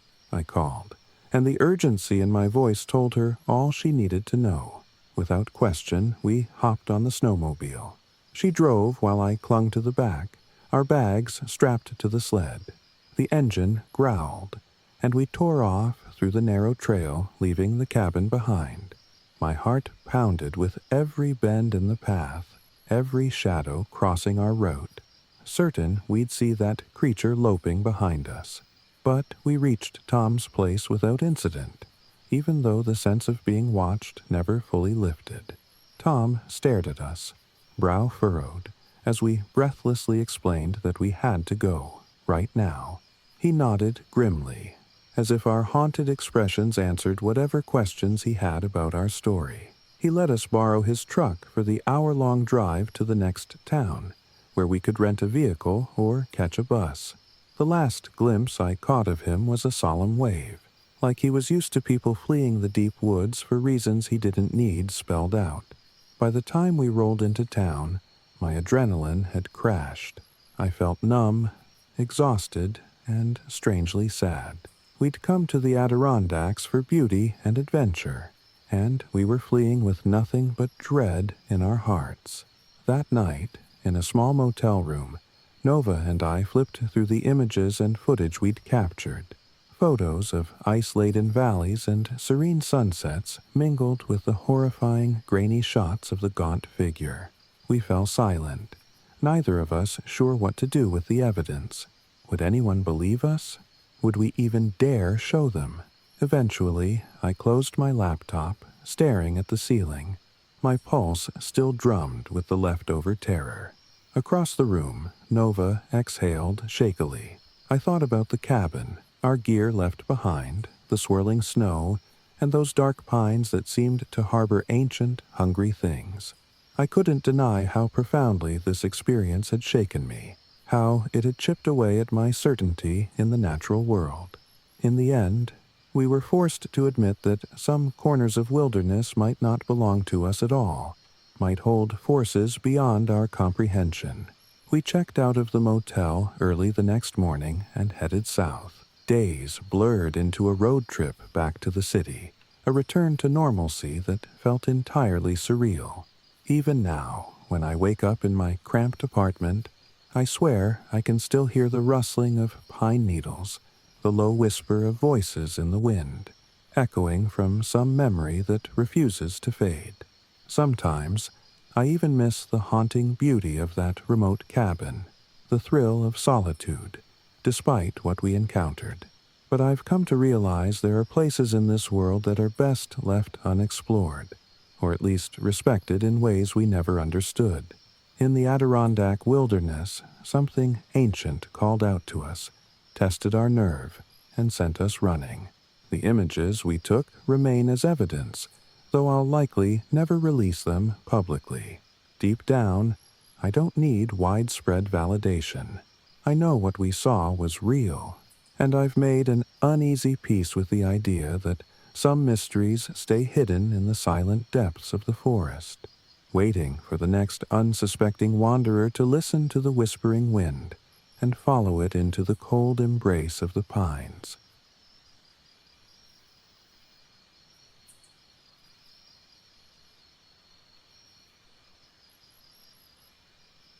I came to the Bonneville Salt Flats, chasing the loneliness that always seemed to cling to me. My name is Mason Ryder, and I was the type who never stayed in one place too long, a drifter by choice. At least, that's what I told people. Truth was, after a string of personal failures, I had nowhere else to go. On a whim, I scoured listings for cheap, isolated plots of land, places where the horizon stretched on forever. Something about the shimmering white expanse of the Salt Flats caught my eye. Pictures showed a glistening plain under a scorching sun, an almost alien landscape. It was cheap, too, probably because few souls wanted to scratch out a life in a place so harsh. But it was just what I wanted. No neighbors, no expectations, and a chance to be alone with my thoughts. I bought a ramshackle trailer, barely more than a tin box on wheels, and hauled it out to a dusty patch near the perimeter of the flats. The nearest town was miles away, a small collection of buildings clinging to a highway. My trailer rattled and shook all the way down the pitted dirt road, stirring up a cloud of pale dust. When I finally parked, the sun was setting behind distant mountains, and I remember watching the sky turn orange and pink, reflecting on the salt in a dazzling display. For a fleeting moment, I felt a sense of peace. The emptiness around me soothed my frayed nerves, the hush of evening offering the promise of solitude. I soon learned that the Bonneville Salt Flats weren't as lifeless as they appeared. The wind, especially, had its own voice, howling at night and sweeping across the open plain, peppering my trailer with fine salt crystals.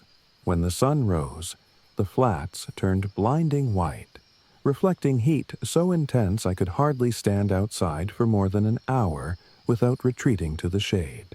Water was scarce. I had a small tank and had to drive into town every couple of weeks to refill it. Electricity came from a few solar panels propped up near my trailer, and I rationed what little power I could store in the batteries. It was primitive, but it was mine. It took me a few days to realize I had a neighbor, if you could call him that.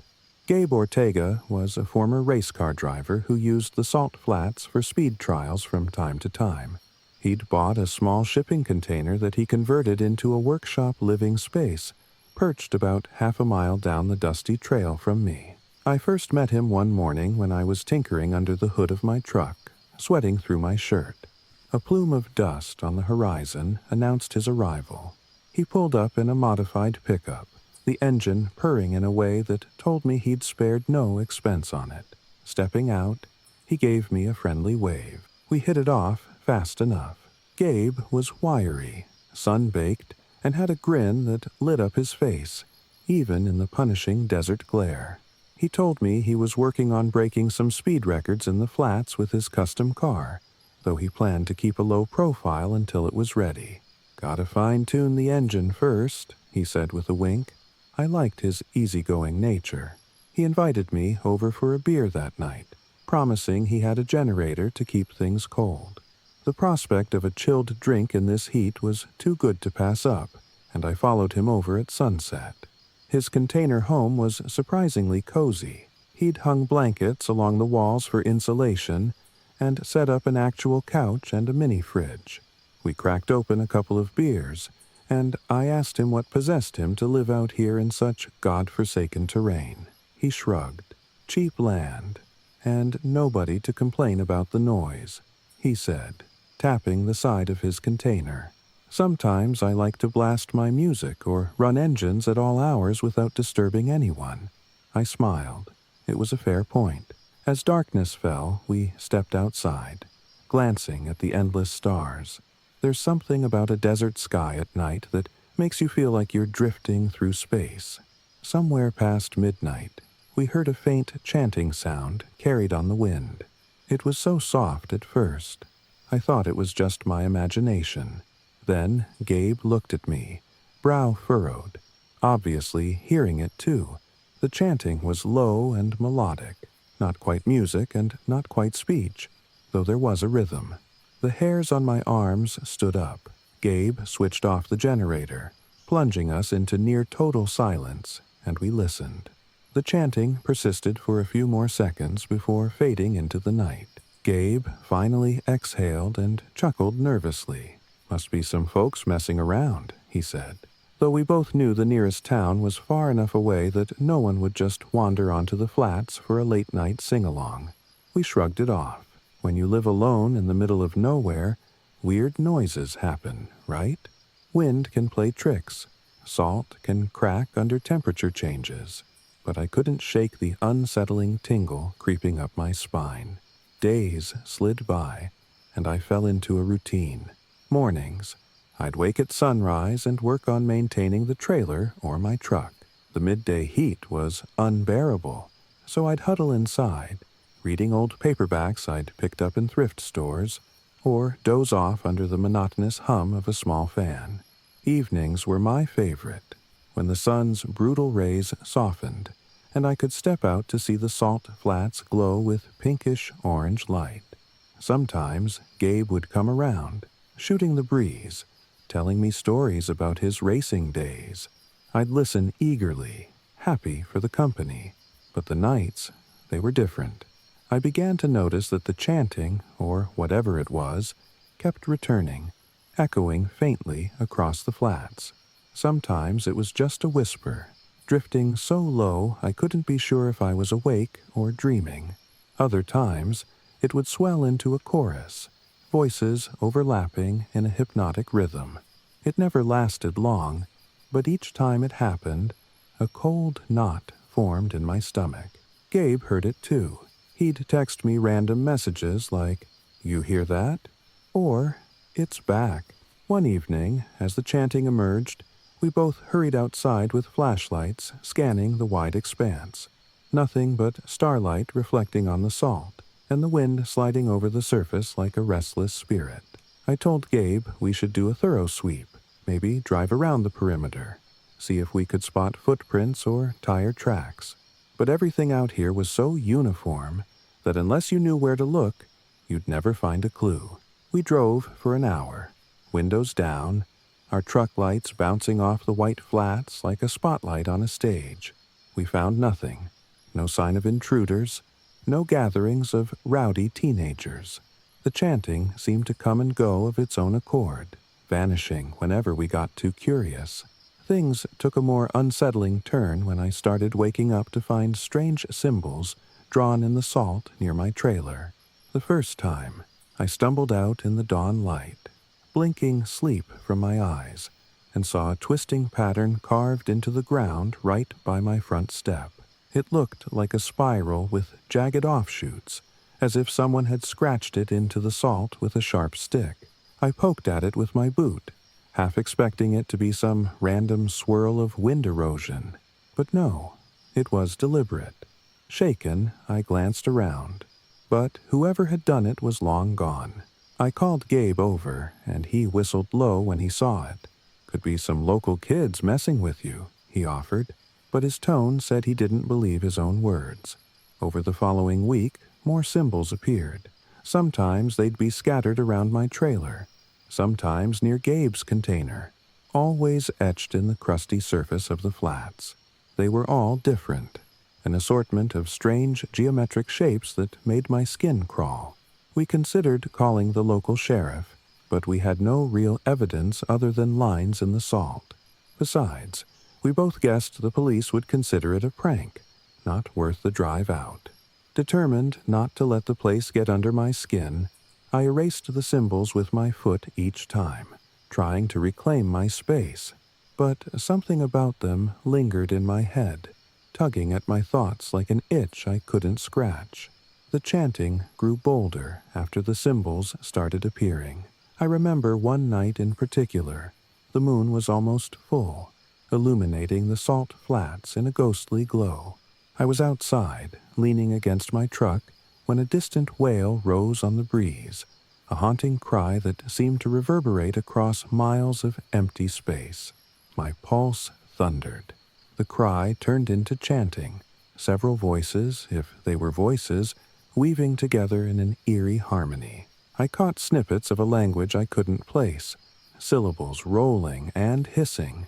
Gabe's flashlight bobbed in the distance as he ran toward me, breathless. "Do you hear that?" he gasped. I nodded, shining my own flashlight in a wild arc. The chanting felt so near, yet the horizon was empty. A gust of wind whipped salt crystals against our legs. Then, out of nowhere, the chanting stopped, cut off as if someone had yanked the plug on a stereo. Gabe and I stood there panting, adrenaline pumping, feeling like we'd narrowly escaped something we couldn't name. We tried talking to a local a few days later, a convenience store owner in the nearest town, but he just gave us an odd look when we mentioned chanting and strange symbols. His only response was, "Salt Flats can be real strange at night," before he moved on to another customer, unwilling to say more. On the drive back, Gabe stewed in silence, drumming his fingers on the steering wheel. Finally, he said, "I've heard rumors about Skinwalkers, old legends from tribal lore. They say, out in the desert, some creatures roam that can mimic voices or do weird stuff." I shrugged, uncomfortable with the conversation. I'd never been one to believe in folklore or monsters, but I couldn't deny that something beyond my understanding was happening. One particularly sweltering afternoon, Gabe and I decided to test his race car. The salt sparkled under the brutal sun, and the horizon shimmered with mirages that made it look like entire lakes were forming in the distance. Gabe strapped into his custom-built vehicle and rocketed across the flats in a cloud of dust and salt. I watched from a vantage point near a mile marker, feeling a rush of excitement. For a moment, we were just two guys enjoying the open space, doing something exhilarating. But the fun was short-lived. The chanting returned that night with a vengeance, swirling around the trailer like a choir of ghosts. My flashlight flickered for no reason, and the trailer door rattled as though shoved by unseen hands. I shut myself inside, gripping a wrench for lack of a better weapon, my breath coming in short, terrified bursts. The next morning, Gabe came over, his face drawn and pale. He admitted he hadn't slept because something, or someone, had banged on his container walls all night, always slipping out of view before he could catch them. He spoke of hearing footsteps circling around him, faint laughter echoing in the gloom. "We have to do something," he muttered, shoving his hands in his pockets. "I can't keep living like this." I felt the same way, but I had no solution. We were in the middle of nowhere. No fence or lock could keep out a presence that moved like wind and vanished at will. We considered leaving for good, selling our plots at a loss, but both of us hesitated. This was our place now, and part of me, in some twisted way, was determined not to be driven off. A day or two later, I decided to set up a makeshift perimeter with salt lines and some charms I'd found at a little tourist shop in town. They were novelty souvenirs claiming to ward off evil spirits. I never believed in that stuff, but desperation nudged me. At dusk, Gabe helped me sprinkle salt around both our dwellings, forming circles we hoped might provide some sort of boundary. We placed the cheap trinkets at the doors and windows, muttering half-joking incantations. It felt ridiculous, but what else could we do? For a while, it seemed quiet, which gave me a sliver of hope. Then, just as midnight neared, the wind picked up, moaning across the flats, and I heard a scratching at my trailer door. I froze, the hair on the back of my neck prickling. The scratching was slow and deliberate, like claws teasing the metal. "Who's there?" I yelled, voice trembling. No answer. The scratch turned into a frantic scrape, then silence. My heart thudded as I peered through the window, but I saw only darkness and the moonlit salt shimmering beyond. The perimeter line of salt was intact. Nothing had crossed it. Shaking, I lit my battery-powered lantern and waited out the rest of the night, pulse hammering, wondering if I should storm outside with a shovel or a bat, but I couldn't summon the courage. Come morning, Gabe discovered bizarre footprints surrounding his container. They resembled coyote prints, except they were larger and elongated, with a fifth toe set oddly apart. Like mine, his salt line remained unbroken, and yet something had circled around and around. We stared at each other, minds racing with questions we couldn't answer. Gabe finally said, "We might be dealing with something old, something from the desert that doesn't want us here." I wanted to argue, but after everything I couldn't deny that possibility.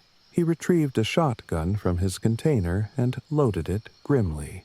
We both knew, however, that shooting at shadows probably wouldn't do much good. As the days dragged on, the chanting became less frequent but more menacing, always hinting at a presence just out of sight. My nerves were fraying. Whenever I tried to lie down at night, my ears rang with anticipation, waiting for the next scratch, the next spectral call. My appetite dwindled. I spent more time staring across the desolate flats, searching for any sign of movement. Gabe's voice lost its usual cheer, replaced by a tired resignation. We were both unraveling, each in our own way. Then came the day of the dust storm, one of those violent tempests that whip across the flats without warning. I was outside, tightening down the solar panels, when the horizon darkened with a wall of swirling, pale grit. I dashed inside as the wind slammed into my trailer, rattling the flimsy walls. The storm raged for over an hour, howling like 100 hungry wolves. Salt and dust seeped in through every gap, stinging my eyes and coating my mouth with a bitter tang. At some point, I heard a furious pounding on my door, and Gabe's muffled voice shouting my name. Coughing, I opened the door, letting him scramble inside. He was covered in white dust, eyes red and watering. "I saw it," he gasped. "Something out there." He couldn't form coherent sentences at first. When he calmed down enough, he told me he'd stepped out of his container to secure a loose panel, and through the haze of the storm, he'd glimpsed a tall, hunched figure on the flats, shambling toward him. It was hard to see details, but he swore it had elongated arms and a face twisted in rage or agony. Gabe bolted for my trailer, convinced it was chasing him. I peered out a window, but the storm obscured everything. The wind's roar swallowed any chanting or footsteps. We spent the next hour huddled in tense silence, half expecting the door to burst open, yet no one came. When the storm finally subsided, we crept outside, half blinded by the sudden sunlight reflecting off the salt. The floor of the desert was newly smoothed over by the wind, except for one line of footprints leading right up to Gabe's container, and then away again. The prints were the same coyote-like shapes as before, impossibly large. There was no sign of the figure Gabe had seen, though the disturbed salt told us something had indeed come close. That was the breaking point. Gabe announced he was leaving, at least for a while. He wanted to stay with a friend in Reno to clear his head. He asked me to come with him, but I balked. Part of me felt anchored, stubbornly unwilling to abandon the land I'd chosen. I told him I needed more time to think. Besides, I secretly feared that if I left now, whatever was out here would follow me, that the haunting belonged to me. Gabe just nodded, looking both concerned and relieved to be getting out. The day he drove away, I felt an ache of isolation deeper than ever before. That first night alone was the worst. The chanting began almost immediately after the sun went down. No longer shy, but loud and forceful. I could almost make out words, though in a language I'd never heard. Something circled my trailer again, pressing its palms, hands, against the thin walls. I cowered inside, every instinct urging me to run. But to where? I clenched my flashlight, recalling all my failures, all the reasons I'd come here. Maybe I deserved this torment. When the morning came, I realized I couldn't keep living in terror. If I stayed, I needed some kind of plan. If I left, I needed to do it on my own terms, not chased out by night terrors. I spent the next day cleaning out my trailer, gathering anything of value, preparing for the possibility that I might haul out with the truck.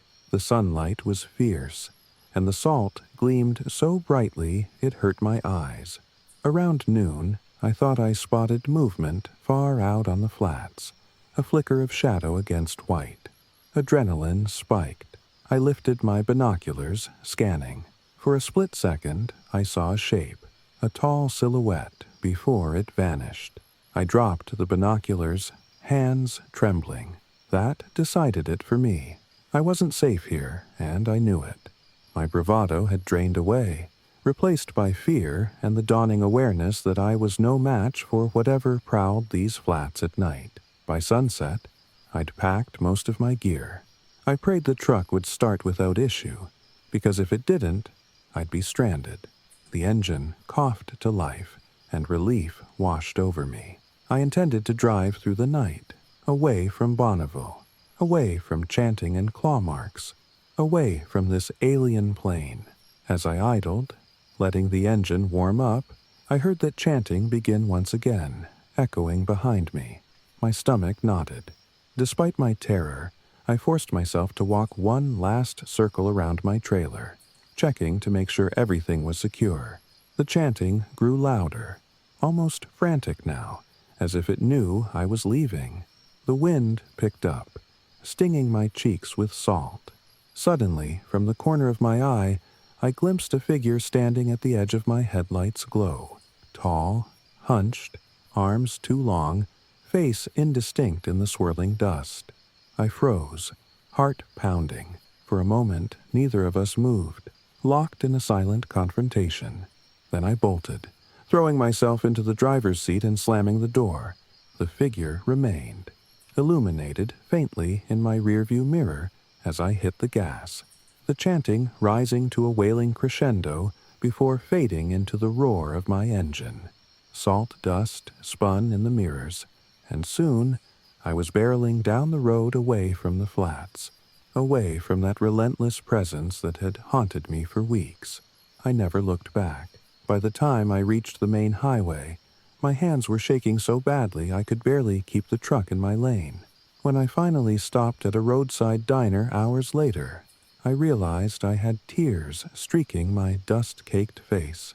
In that moment, I wondered if I was running from something external, or from something inside myself. But one thing was certain. I couldn't survive another night listening to that chanting, feeling those unseen eyes on me. I had to leave, maybe for good. I don't know if Gabe ever returned. We texted a bit, and he said he was staying with a friend, trying to figure out his next move. I didn't tell him about my final encounter, worried I'd sound unhinged. It's been months since I left, drifting from town to town in search of a place that feels safe. Yet sometimes, in the lull of late-night silence, I still hear that faint, rhythmic chanting in my mind. I catch myself looking over my shoulder for a tall, shadowy figure that might be following me. I can't say I escaped unscathed, but at least I'm alive, and for now, that's enough. I suppose the Bonneville Salt Flats will always be there, shimmering under that merciless sun, haunted by whatever roams its desolate plains. Some nights, I wrestle with the urge to go back, to face it, to prove to myself that I'm stronger than my fear. But then I remember the chanting, the scratching on the trailer, and I decide it's not worth the risk. I tried to outrun my demons by hiding in a place emptier than my regrets, and I learned that some emptiness can hold horrors far greater than any I carried with me. That's why I keep driving, day after day, away from that white, endless horizon. Uncertain of where I'll end up, but certain I can't return to the flats that nearly swallowed me whole.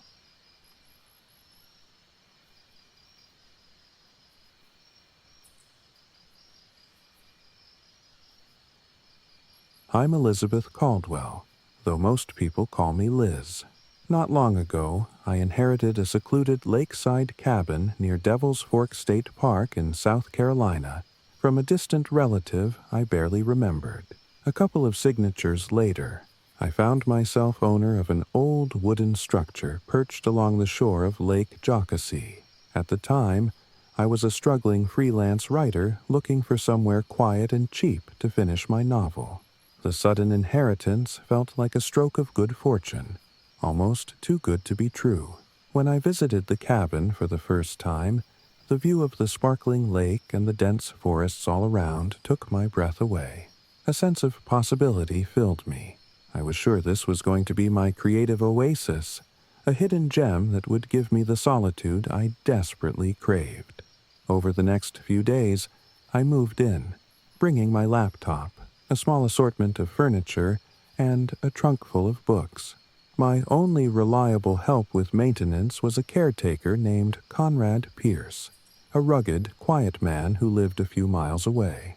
Conrad was hired by my late relative to handle basic repairs and keep an eye on the place. He knew the local terrain, how to prep for the storms that sometimes rolled in fast from the lake, and which roads washed out easiest when the rain got heavy. I felt a little guilty imposing on him as a near stranger, but he insisted he was happy to continue his caretaker duties. "It's a beautiful spot," he said with a gruff smile, "but it can be tricky if you're not used to the area." During the first week, I woke every morning to a hazy sunrise over the lake, the water's surface tinted pink and gold. It was stunning, and the quiet was exactly what I had dreamed of. My days passed peacefully. I'd sit on the porch with a steaming mug of coffee, letting my thoughts wander until a spark of inspiration pushed me back inside to write. Occasionally, Conrad would swing by on his four-wheeler, checking the property's perimeter or tidying up stray branches. He wasn't much of a talker, but I appreciated having someone around who knew the land. For a while, my biggest concern was learning to deal with the isolation. The nearest store was nearly an hour's drive, and cell phone reception was spotty at best. There was no cable or internet, and the cabin's electricity came from a modest solar array on the roof, backed by a generator for cloudy days. I figured this enforced isolation was a blessing for my work. Fewer distractions, more time to focus on turning my manuscript into a finished product. Oddly enough, though, it wasn't the lack of social media or bustling city sounds that made me uneasy.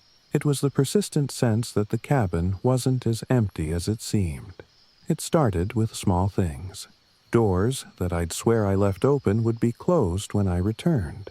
The porch swing, which hung slightly crooked by default, sometimes creaked in the middle of a still night, as if someone sat there, rocking back and forth.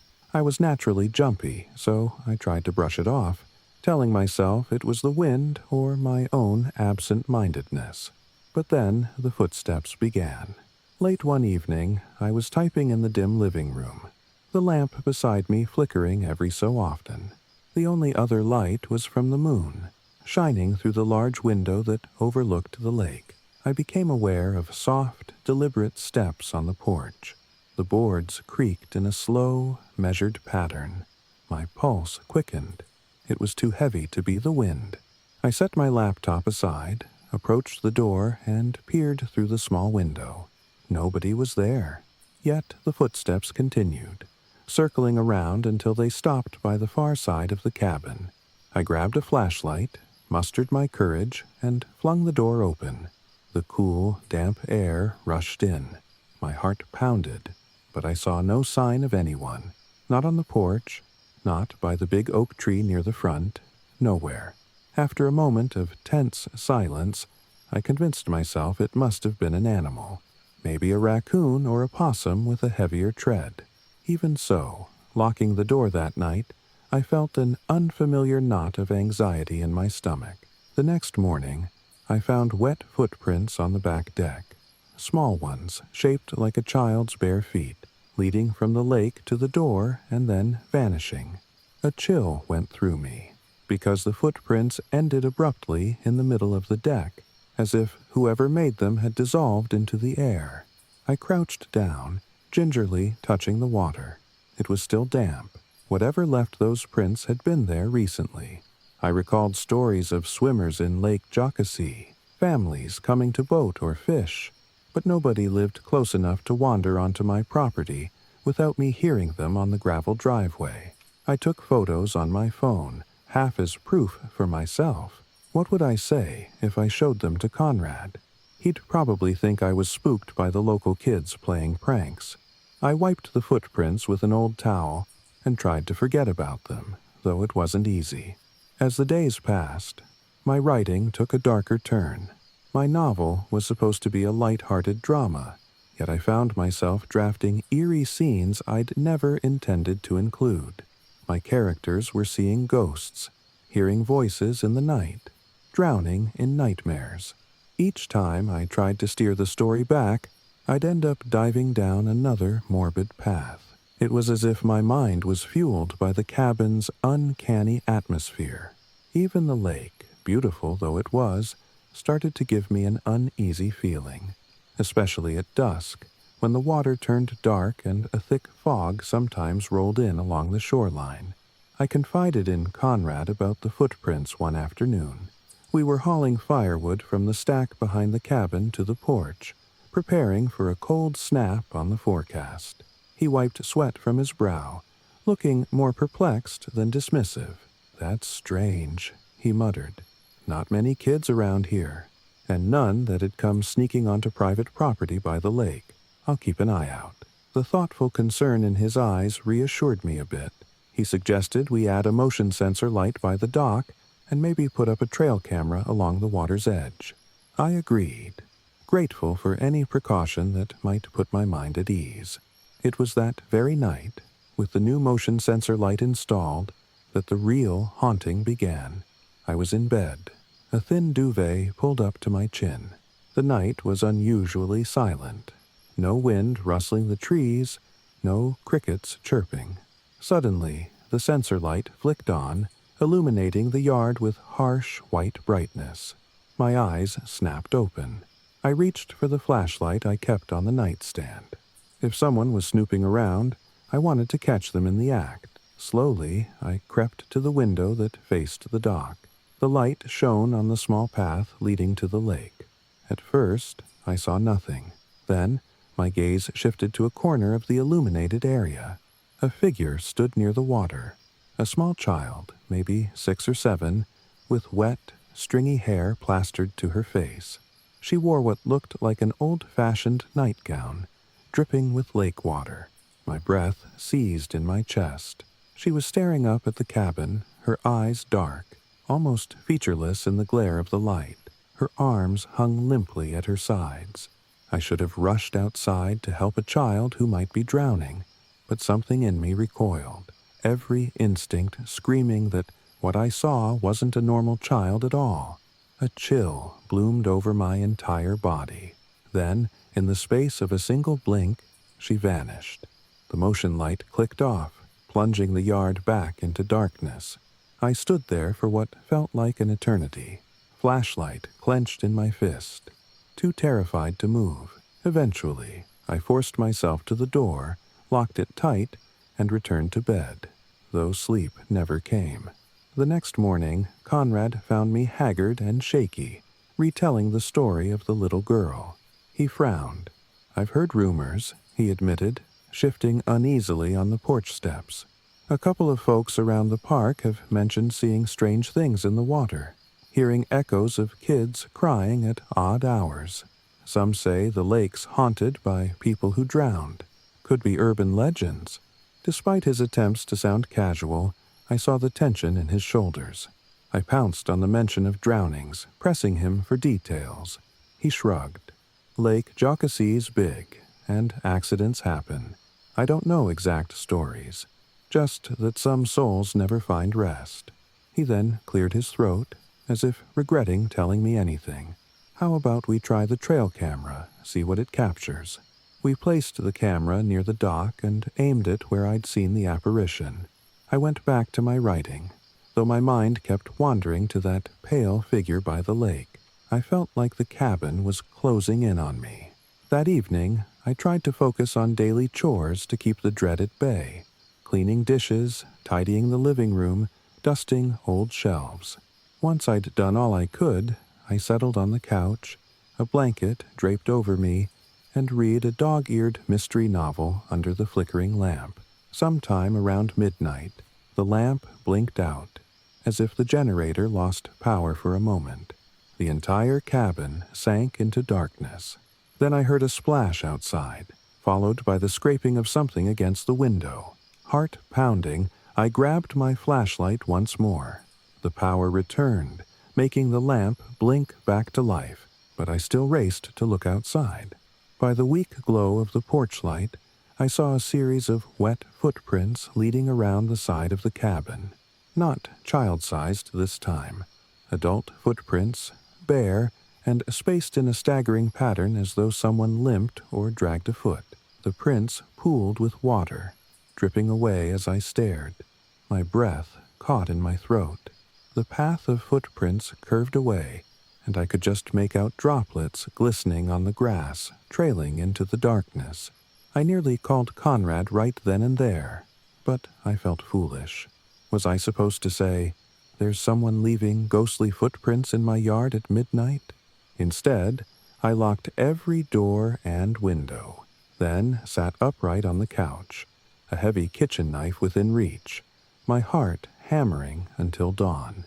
When the sky finally brightened, I rushed out to check the camera. Conrad arrived soon after, and together we scrolled through the images on the little screen. Several shots were triggered by small animals, an opossum, a raccoon. Then we got to the timestamp from last night. The camera had captured a blurry shape near the dock, something vaguely human in outline, and the reflection of two faint eyes shining in the flash. The figure looked hunched, the water lapping at its calves. Conrad swore under his breath, and I felt my stomach lurch. We both knew what we were seeing wasn't normal, but we couldn't quite accept it either. The next few days brought stormy weather, heavy rain, and thick fog rolling off the lake. The atmosphere turned claustrophobic. I could barely see more than a few feet off the porch, and the patter of rain on the tin roof sounded like frantic whispers. My nerves were frayed beyond belief. Writing became impossible. I'd stare at the page and see only the image of that little girl or the hunched figure in the camera's frame. Sometimes I heard laughter in the wind, or faint splashing after midnight, though checking the windows revealed nothing but a swirling mist. Conrad tried to help. He brought over some older local history books he'd salvaged from a thrift store, hoping we might find clues to the legends swirling around Lake Jockasee. One evening, we flipped through them by lantern light. The storms had knocked out our solar power. Most of the stories were typical ghost tales. People claiming to see long-dead swimmers, hearing old boat horns. But one passage mentioned something about restless spirits of children who drowned, describing sightings of a girl in a white dress, dripping lake water. My blood ran cold as I read those lines. The description matched what I'd seen. She was said to beckon unsuspecting night swimmers into the deep. Another story told of an adult figure that wandered the shoreline, searching for lost loved ones. The text was vague and filled with sensational language. Still, there was enough correlation to send shivers up my spine. Fueled by dread, I decided to confront it in my own way. I gathered up enough courage to walk along the shoreline with Conrad at dusk, calling out to whatever might be there. It felt ridiculous, standing in the muddy sand, my boots sinking in as I shouted, "Whoever you are, leave me in peace." The misty lake stared back, silent and foreboding. Conrad kept a firm hand on my shoulder, his expression unreadable. We waited until the sky turned purple and the frogs began their nightly croaking. Nothing happened. Eventually, we slumped back to the cabin, neither of us reassured. Yet that night, something changed. I woke to the sound of soft giggling by my bedside. I jerked upright, searching the darkness. A faint, damp odor filled the room, like stagnant lake water. I turned on the flashlight, sweeping the beam across the floor. There, just for a second, I saw a pale foot vanish behind the doorframe. My throat closed with terror. Gathering all my nerve, I hurried after it, expecting to find the hallway empty. Instead, I froze halfway out of my bedroom. The little girl stood at the far end of the hall, her wet hair hanging over her face, water dripping onto the wooden boards, forming a small puddle around her bare feet. She raised her head, and through a curtain of hair, I saw eyes like black voids. Then she opened her mouth, but no sound emerged, just a rush of cold air that snuffed out my flashlight's beam. I stumbled back, crashing into the wall. My flashlight flickered back to life just in time for me to see that she was gone. The hallway was empty. No puddle, no footprints. Trembling, I locked myself in the bedroom until the first gray streak of dawn cut through the curtains. When Conrad arrived, I told him what happened. I was so shaken, I could barely hold my coffee mug without spilling. He pursed his lips, then said quietly, "Enough is enough. You can't stay here alone like this." We decided that I'd pack some essentials and spend a few nights in a motel while we figured out what to do next. The plan was to rent a storage unit for my furniture and look into selling the cabin. My inheritance be damned. The sense of relief I felt making that choice was almost overwhelming. But as we started gathering my belongings, I hesitated. A wave of sadness hit me, mingling with fear. Part of me had fallen in love with the lake's beauty, the serenity of these woods. I wanted so badly for it to work out. Yet it was clear now that something haunted this land, or at least haunted me, and I didn't know if it could be banished by mere will. While I packed my car, I glimpsed movement near the shore. My heart caught in my throat. I half expected to see the little girl. Instead, it was just a fluttering shape, probably a heron taking flight. My tension ebbed slightly. I told Conrad I wanted one last look at the water before leaving. He followed me as I walked down to the dock, where the lake stretched out like a mirror reflecting the stormy sky. For a moment, it seemed tranquil. No ghosts or ominous figures. But as I turned to go, I saw, out of the corner of my eye, a faint ripple in the water, and a pale hand reaching the surface before slipping back under. I froze, goose flesh crawling over my arms. Conrad didn't see it. His gaze was focused on securing the trail camera one last time. I bit my lip, deciding not to say anything. What good would it do? We drove off soon after, gravel crunching under the tires as the cabin receded in the rearview mirror.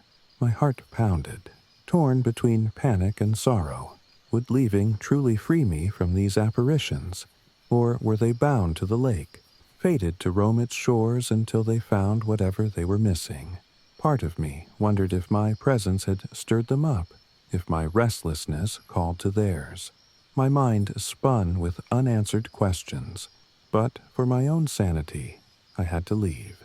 I spent that first night in a cheap motel on the outskirts of town, the neon vacancy sign buzzing loudly. Despite the relative safety of four walls and working electricity, I still found myself jumping at every small noise, half expecting to see wet footprints on the carpet. Sleep didn't come easily, but at least I felt a step removed from the terror. I'm not sure what I'll do about the cabin now. Selling it seems the most logical choice, yet part of me feels oddly responsible for whatever restless souls wander that lakeshore. I've thought about contacting a paranormal investigator, or maybe a minister to bless the house and the water's edge, but that involves explaining things I still can't process myself. For now, I'm focusing on regaining my equilibrium and finishing my novel. Although, thanks to this experience, it's taken a darker twist than I ever intended. Sometimes, in the back of my mind, I recall the image of that little girl with dripping hair, silently pleading with those hollow eyes. I wonder what she wanted, if she was trapped in a realm of endless nighttime and cold, murky water. And the older figure we caught on the trail camera, did it yearn for something lost as well? The lake's history might hold answers, or it might just lead me deeper into a realm of ghosts and unsolved stories. No matter what, I've learned one thing. Solitude can be wonderful for creativity, but it can also open the door to places we'd rather not go. Devil's Fork State Park remains a postcard of natural beauty, but beneath the picturesque surface of Lake Jocassee lurks something hungry for attention, a flicker of sorrow, a reminder that even the loveliest landscapes can be stained by tragedy. And, as I lie awake at night in my motel room, the memory of wet footprints on my deck and the whispers in my hall remind me that some inheritances come with a price far heavier than I ever bargained for.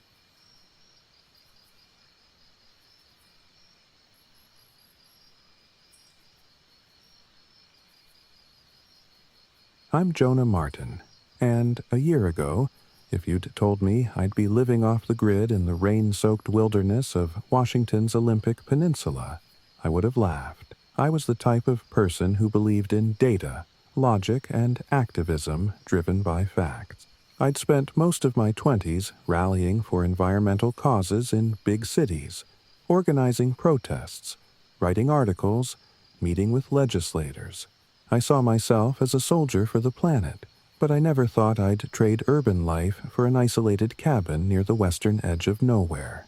Yet here I am, along with my partner, Sasha Nguyen, a research biologist who was just as passionate about preserving old-growth forests as I was. We had good reasons to move out here. At least, we thought so. Sasha had secured a small grant to study the biodiversity of mosses, lichens, and fungal networks in an untouched corner of the Olympic National Forest. I'd long been curious about direct conservation, wanting to see firsthand how ancient forests function when left undisturbed by humans. We found a decrepit cabin for rent, a leftover from a logging company that had been forced out decades ago. The place barely showed up on any map, but the rent was cheap and the location perfect for Sasha's fieldwork. It seemed like a dream come true. We'd finally step away from the city's noise and focus on real environmental stewardship. On the day we arrived, a steady drizzle fell from the low-hanging clouds, the world tinted gray-green by the moss-draped conifers. The cabin was small, with a rickety front porch and a metal roof streaked with rust. Most of the power would come from a basic solar setup, although we knew the sun was a rare sight in these parts. We had a backup generator, but even that was old and finicky. Sasha and I spent the first hours stepping around puddles that dotted the uneven floorboards, discovering leaks in the roof, and trying to clear away some of the invasive blackberry brambles that had begun to creep onto the property. Despite the soggy conditions, we were eager, almost giddy, with the sense of pioneering a new life. When evening came, we cooked an improvised meal on our portable stove and huddled together, listening to the rain drum against the metal roof. There was no internet connection, no cell service. The darkness outside felt absolute. I remember whispering to Sasha, "It's so quiet," and she grinned, pressing her ear to the wall as if to hear the forest's heartbeat. In that first moment, we only sensed wonder in the hush, the ancient calm of centuries-old trees. If there were any signs of unease or menace, we were too enamored to notice. In the following weeks, we established a routine. By day, Sasha trekked into the woods with her collection tools, small scissors, vials, sample bags, cataloging moss and fungal structures, noting how these species interacted with the towering evergreens. Meanwhile, I worked on an environmental report I hoped to publish on sustainable forestry and old-growth preservation. Sometimes I tagged along with Sasha, snapping photos for the report, and we'd marvel at the draping moss that turned every branch into a fantasy scene. The forest smelled of damp earth, cedar, and rotting wood. Mist often wove through the tree trunks like wandering spirits. We found ourselves in awe of the biodiversity. Banana slugs, massive ferns, and ancient nurse logs supporting entire mini ecosystems. But that awe soon took on a sharper edge. About a month into our stay, I noticed something odd. Local wildlife were behaving strangely. Deer would stand stock still, staring, not at us so much as through us. A small herd that often wandered near our cabin began congregating just beyond our property line, always at dawn, heads tilted as though listening. At first, I snapped a few photos, thinking it was an interesting quirk, but each time, the deer stayed unnervingly still, gazes locked on some point behind me. It felt like they'd noticed something else. Sasha shrugged it off, suggesting maybe the deer were reacting to the minimal human presence. But she, too, sensed a creeping tension whenever we encountered wildlife. Squirrels on the branches overhead would pause mid-chatter, flicking their tails in rigid arcs, as if alarmed by something unseen. It wasn't just typical cautiousness around humans. It was more like they were waiting for a cue. We started hearing faint noises at night, too. The Olympic woods are full of animal calls and the rustling of undergrowth, but these sounds were different. Low growls, almost too deep to be from any local predator like a cougar, and random snaps of branches at odd intervals. One evening, after we'd settled into bed, a sudden stench wafted through the open window, rancid, like decaying leaves mixed with something worse. I bolted upright, heart racing, as Sasha flicked on a flashlight. We peered out at the blackness, seeing only drifting fog. Yet the smell lingered, so foul and cloying that it turned my stomach. I shut the window, mind whirring with possibilities. Maybe a rotting carcass nearby? A sick animal? The next day, Sasha discovered small twig structures hanging from branches near the cabin. She thought I had made them, crudely assembled effigies tied with strips of moss and bark, but I'd never seen them before. They were roughly shaped like little human figures, each smaller than my hand, dangling from the branches at eye level. We found half a dozen of them in a semicircle, as if marking a boundary around our property. Anxiety pulsed in my chest. Neither of us could figure out who or what had created them. Kids playing a prank seemed unlikely. The nearest town was a good hour's drive over muddy back roads. Sasha carefully photographed the twig figures, analyzing the knots to see if they matched any local weaving tradition, but came up blank. A few nights later, the real terror began. I was awakened by a frantic tapping on the cabin wall. Sasha and I bolted out of bed, fumbling for our flashlights. The tapping grew louder, more insistent, like someone drumming fingers against the exterior. I yanked the door open, shining the beam into the dripping darkness. Rain dripped from the boughs overhead, and somewhere an owl hooted. Yet no person or animal stood there. My flashlight illuminated only a tangle of ferns and wet pine needles. The tapping stopped as soon as the door opened, leaving us with a silence that pulsed with tension. Eventually, after a fruitless search, we retreated back inside, hearts pounding. For a couple of weeks, the tapping returned irregularly, always between midnight and 3 in the morning, sometimes accompanied by that rank odor. Other times, we heard a distant chanting that blended with the wind. Each time we investigated, we found nothing but the rain or the hush of the forest. It began wearing on our nerves. Even Sasha, ever the rational scientist, seemed uneasy, her eyes shadowed from lack of sleep. She doubled down on her field studies during the day, as if to reaffirm her connection to the forest. I found her one afternoon crouched beside a rotting cedar stump, tears standing in her eyes. She whispered, "I've never felt so torn," like the forest is both welcoming and warning me away. I didn't know how to respond. On a particularly dark evening, we heard the tapping again, rapid and insistent. Steeling ourselves, we grabbed rain jackets, flashlights, and the small rifle we kept for emergencies. Outside, a thin sheet of drizzle misted our faces.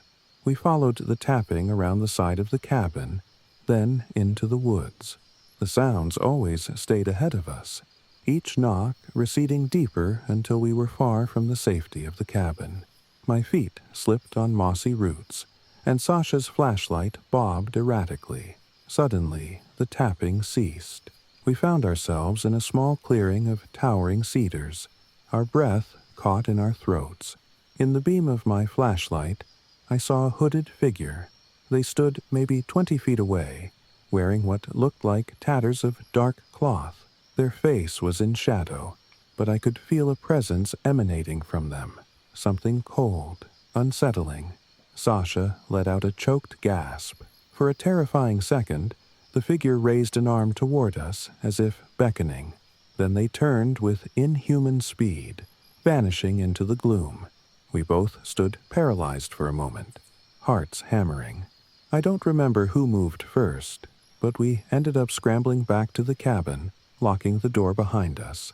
The tapping didn't resume, but I hardly slept that night, huddling with Sasha under the flickering lantern. The next morning, we discovered muddy footprints by the clearing, footprints that led only one way, out. There were no returning prints, no sign of the figure's exit.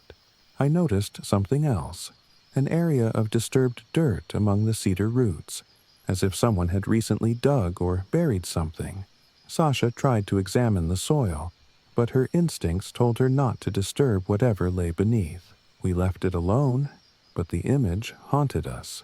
With fear mounting, we decided to ask around. A local ranger, who sometimes checked on remote cabins, visited us for a routine fire safety inspection. Sasha and I hinted at strange occurrences in the woods.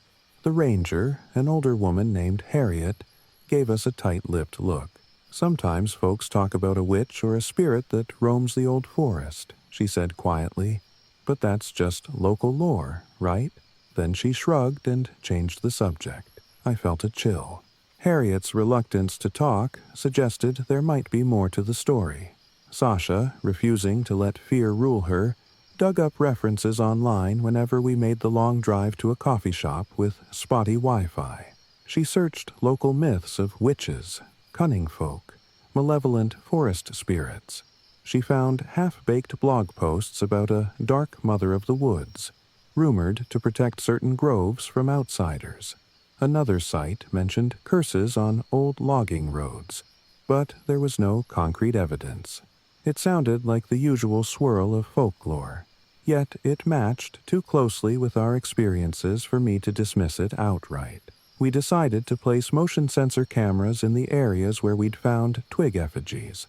Sasha set them up with infrared capability, hoping to capture images at night. For days, we heard nothing but normal forest sounds.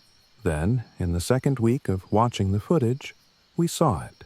A fleeting clip of a tall shape sweeping past the camera at 2 a.m. The figure paused, as if sensing the camera, then raised a hand into the lens before moving out of frame. The shape of the hand looked unnaturally long, the fingers crooked. My gut clenched. There was no face visible, just a hood or a mass of shadow around the head. Sasha's trembling hand hovered over the pause button. "Jonah," she whispered, "what are we dealing with?" As if in response, the next night brought more tapping, louder, like a summons. Then came a series of low growls echoing around the cabin. I clutched the rifle, scanning the windows. Sasha tried peering out, but all we saw were fleeting silhouettes among the tree trunks. Deer, maybe, or something else. Eventually, the noises subsided. By morning, we found muddy handprints on our windows, big as a man's but with splayed, distorted fingers. I started having nightmares about the hooded figure. dreaming they stood over our bed while the walls dripped with green moss. Sasha was exhausted too, drifting off mid-afternoon while working on her samples. Every time she closed her eyes, she said she heard chanting or whispering voices telling her to leave. And yet, strangely, we didn't flee. Part of it was stubbornness. We'd invested in this place, in the research. Another part was a twisted sense of responsibility. Like if something malevolent was in these woods, we needed to understand it or stop it from driving us out. Our final confrontation came after a storm raged all day. Heavy rain pelted the roof, lightning lit the sky, and the wind hissed through the pines. By twilight, the storm had lessened, but the forest felt charged, electric with tension. Around midnight, a new sound replaced the tapping, a rhythmic pounding like a large branch striking the earth in slow beats. Sasha and I exchanged a fearful glance. "We need to see what it is," she said, her voice trembling but resolute. Armed with flashlights, waterproof jackets, and the rifle, we ventured out. The pounding guided us through the gloom, deeper than ever before. Lightning flashed in the distance, illuminating towering firs looming above us like silent sentinels. My heart pounded in time with the rhythmic thuds. Eventually, we entered a clearing ringed by thick cedar trunks, each trunk draped with moss. At the center stood a jagged stump carved with strange symbols. Next to it stood that same hooded figure, methodically striking the ground with a stout branch. Water dripped from their tattered garments. Sasha inhaled sharply. We froze, unsure what to do. Slowly, the figure turned toward us. In a crack of lightning, we finally saw the lower half of their face, pale, lips cracked, eyes sunken in darkness. Then they raised an arm, pointing the branch at us. A whispering chant rippled through the air, though the figure's lips barely moved. I felt a sudden wave of nausea, a sense that the forest around us was spinning. Sasha stumbled to her knees, gagging. My vision swirled with shadows. I could smell that rancid stench again, stronger than ever. Before I lost my nerve entirely, I fired a warning shot into the air. The thunderous crack echoed. The figure recoiled, letting out an anguished, inhuman wail. At the same instant, the hood fell back, and we saw a glimpse of something monstrous beneath. Jagged patterns were carved or painted on the figure's scalp, the face half distorted as if covered in bark. With a guttural screech, the figure vanished among the trees, moving so fast it seemed to melt into the stormy night. Sasha and I didn't wait around. We scrambled back the way we'd come, half blind in the rain. Something crashed through the undergrowth behind us, snarling or screaming, but it never quite caught up. When we finally burst into the clearing near our cabin, we slammed the door, hearts pounding like we'd outrun a nightmare. By dawn, the storm clouds began to disperse, leaving the forest glistening. Sasha and I agreed, without hesitation, that we couldn't stay. She had enough samples to write up a preliminary report. I'd gather my notes and salvage what we could.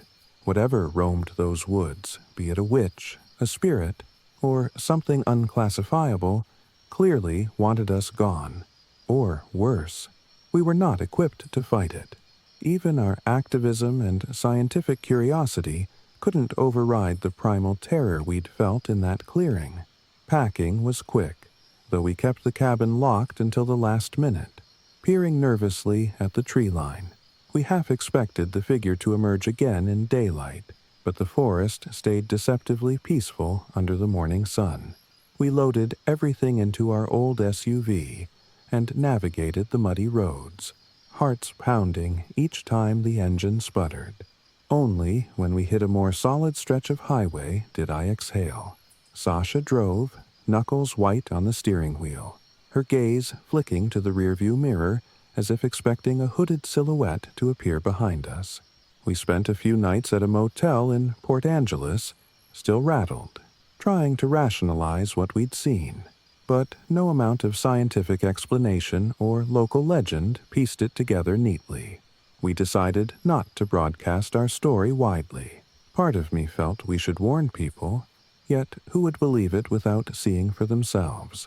The forest has endured for eons, full of mysteries that shrug off easy categorization. Perhaps some corners of the wild remain beyond our comprehension, shaped by forces older and darker than we care to admit. Sasha's already drafting a paper on the mosses she collected, her words studious and measured, omitting the horrors that drove us out. Meanwhile, I'm trying to write an account of what happened, though I doubt it'll ever see publication. It's not the kind of environmental piece editors want, where the forest isn't just threatened, but also threatening. I still wrestle with guilt, feeling as if we abandoned our mission, but I can't muster the bravery to go back. Sometimes, late at night, I recall the hush of those mossy groves, the owl's distant cry, and I feel a pang of loss, because in spite of everything, the Olympic Peninsula remains hauntingly beautiful. But I also recall the figure in the clearing, the etched stump, and that unearthly wail. It reminds me that nature can be both breathtaking and terrifying, that the ancient places might harbor secrets we can never fully understand. Wherever that hooded presence wanders now, I suspect it's content to have the forest to itself again, free from our prying eyes and sampling tools. Maybe it protects something sacred, or maybe it simply belongs to a realm of nightmares. All I know is we escaped with our lives, our faith in cold logic shaken by an encounter that defies ordinary explanations. If someone else chooses to study that land, I hope they come prepared for more than just rain and moss, because in the depths of the Olympic woods there's something waiting, a dark presence that may forever remain hidden, yet is absolutely real in its ancient, unfathomable power.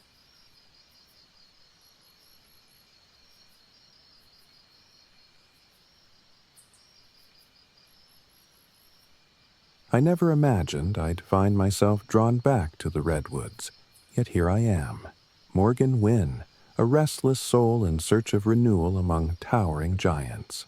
After years of restless wandering and city life that left me empty, I pooled my savings with my old friend Levi Grant and bought a rundown cabin near Crescent City, California. The plan was simple: live off-grid, guide eco-tours through the ancient groves, and, perhaps, heal the scars of a life spent running from my own thoughts. The cabin sat deep in the forest, its weathered wood blending with the dark, mossy bark of the redwoods. I felt the pull of something both sacred and mysterious in these woods, something that whispered promises of renewal, if only I could learn to listen. The first days were filled with the simple joys of a fresh start. I spent mornings clearing debris from the cabin's small porch, and evenings sitting on an old wooden bench, watching the last rays of sunlight filter through the dense canopy. Levi, ever the optimist despite his natural jumpiness, was my constant companion. He'd come by nearly every day, his easy smile and bushcraft know-how proving invaluable in fixing the creaking cabin, or finding edible wild greens along the forest floor. While I marveled at the ancient redwoods and let their calm seep into my bones, Levi would chatter excitedly about planning our next eco-tour and scouting trails for hikers.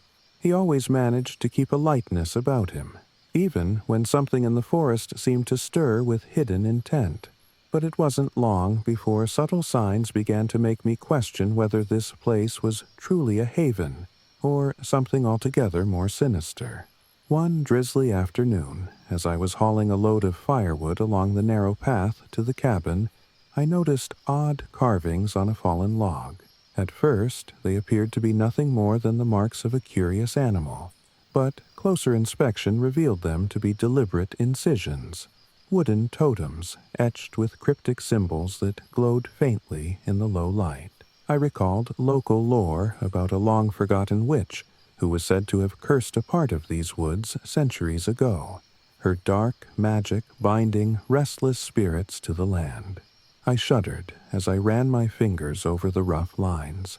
Levi later admitted he'd seen similar totems near the trail markers we'd set up for our tours, though he had laughed them off as elaborate carvings left by previous visitors. I couldn't shake the feeling that these symbols were a warning. As the days slipped into weeks, the forest around the cabin seemed to grow more alive in a way that was not entirely natural. The dense canopy, while a source of awe in the daytime, also rendered our solar panels nearly useless.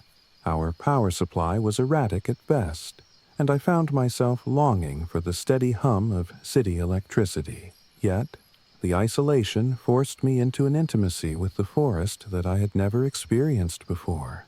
I began to sense that the redwoods were watching, their ancient limbs swaying just a bit too deliberately in the breeze. It was as if they were silent sentinels, guarding secrets too old and deep to be understood by modern minds. One evening, I was sitting with Levi by a small fire outside the cabin when the forest around us grew strangely still. The usual chorus of crickets and rustling leaves fell silent, replaced by a low, almost imperceptible murmur. At first, I thought it was simply the wind shifting, but then the murmuring coalesced into something more discernible, a kind of chanting that seemed to echo among the trees. Levi's eyes widened, and he whispered, "Do you hear that?" I nodded slowly, my heart beginning to race. The sound was not loud, but it carried an intensity that made my skin crawl. It was as if voices from another time were rising up from the forest floor, reciting a litany of forgotten words. We huddled by the fire, too afraid to speak for a long while, each of us lost in our own turbulent thoughts. Then, on an autumn night when a cold fog settled over the forest, I experienced something that would forever change my perception of these woods. I had just returned from a solitary walk along one of the narrower trails, a path that I often took to clear my mind, and I felt an overwhelming sensation of being followed. I turned abruptly, half expecting to see Levi's reassuring grin, but there was no one there. The fog curled around the ancient trunks, and in its shifting veil, I saw fleeting shapes.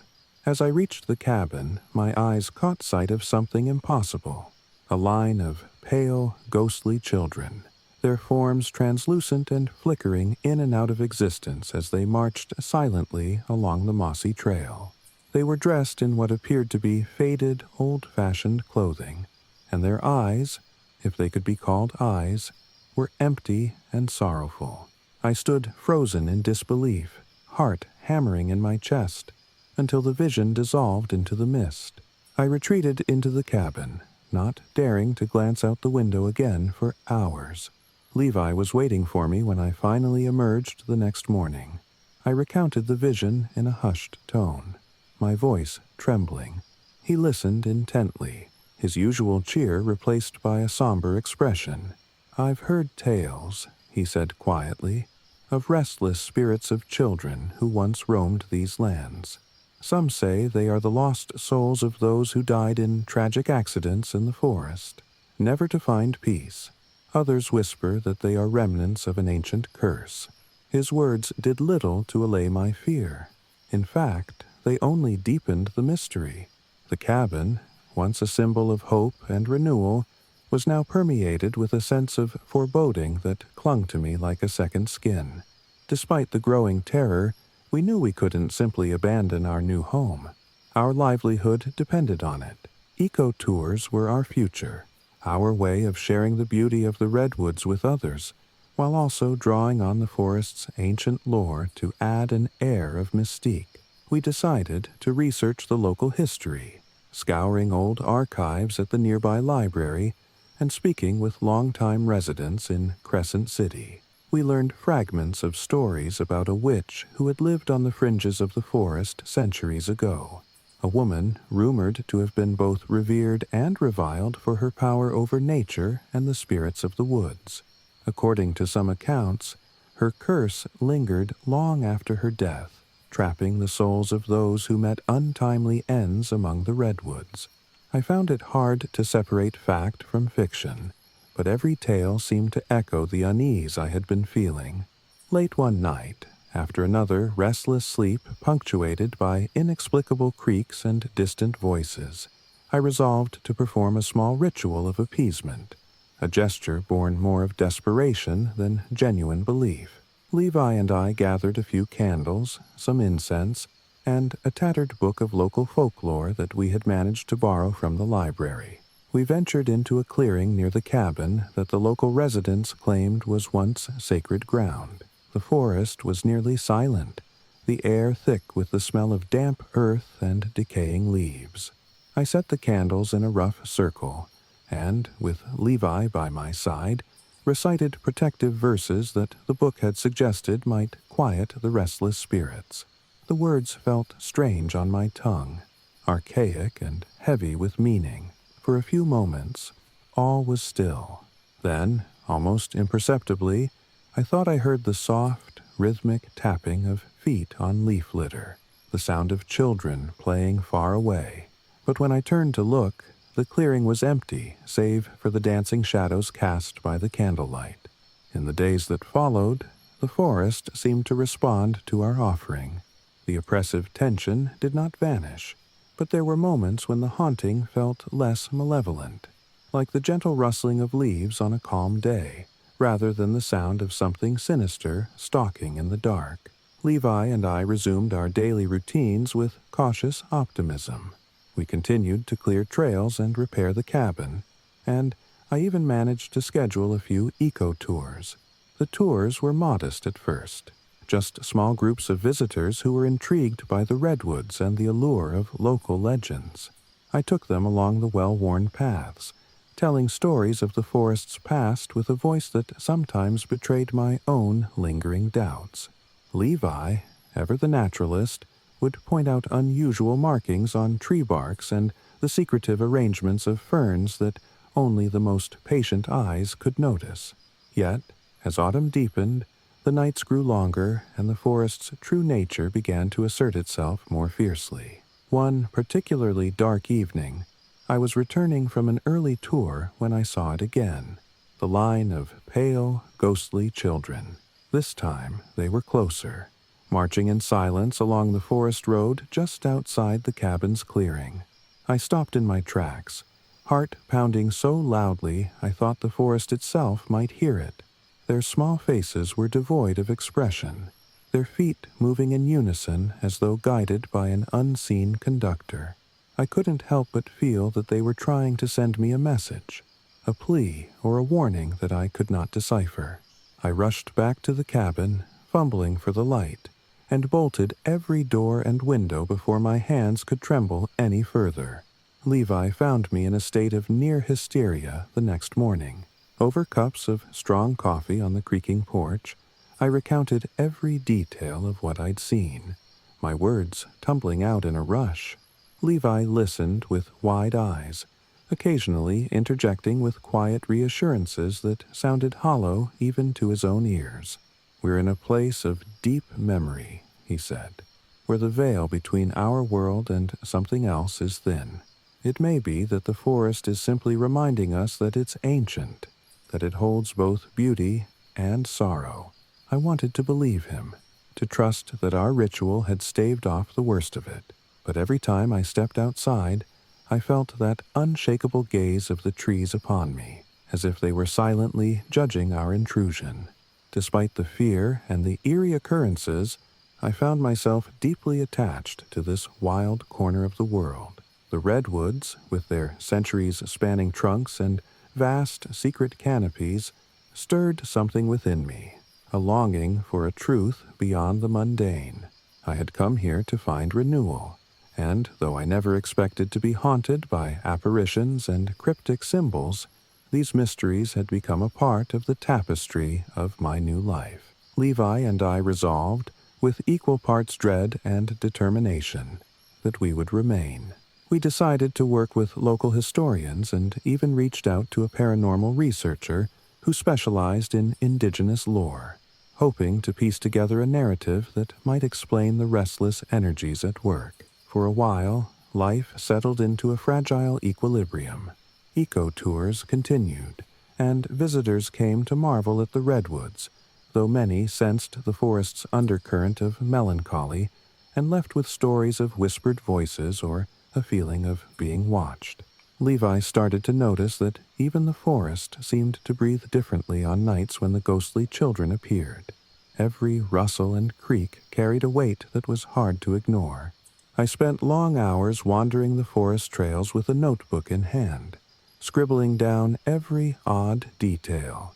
The way a particular redwood's bark had a shape reminiscent of a human face, or how the ground beneath a clearing was marked with strange, natural patterns that looked too deliberate to be random.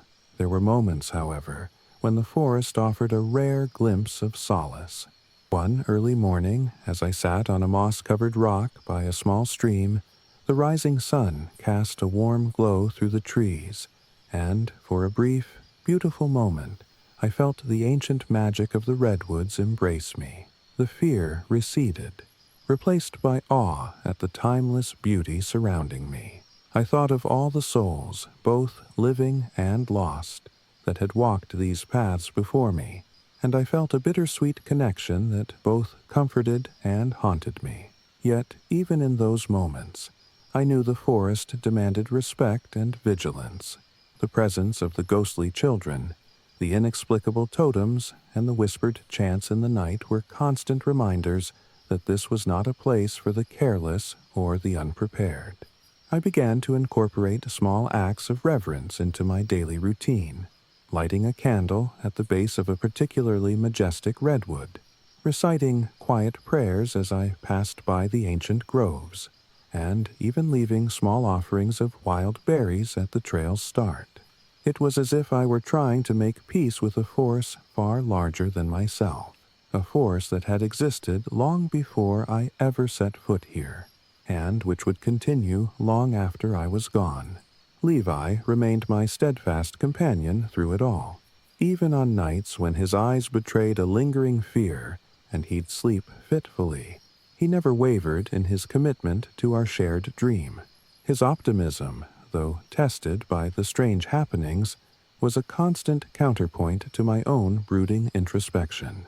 Together, we managed the delicate balance between reverence for the forest and the pragmatic needs of our new life. We discussed, often in hushed tones late at night, whether we should ever leave. But the cabin, the tours, and our newfound purpose held us captive in a way that was both comforting and terrifying. Now, as I sit by a small fire in the twilight of another uncertain day, the redwoods loom around me like silent guardians. The forest is as enigmatic and beautiful as ever, a living tapestry woven with light, shadow, and memory. I still sometimes glimpse the pale figures of the ghostly children dancing in the distance, or hear the faint sound of chanting on windless nights. But I have come to accept that this is my home now, a place where the past and present, beauty and sorrow, coexist in fragile harmony. I am bound by ash and ancient wood, tethered to a land that demands both awe and humility. I do not know what the future holds for Levi and me here in Crescent City. Perhaps the forest will eventually grant us the answers we seek, or perhaps it will continue to whisper its secrets in the rustle of leaves and the creak of old wood. For now, I remain here, a reluctant guardian of these mysteries, determined to honor the redwoods and the memories they cradle. In the quiet moments before dawn, as the forest awakens in a symphony of light and shadow, I listen for the voices of the past, and I, too, add my voice to the eternal conversation of the woods.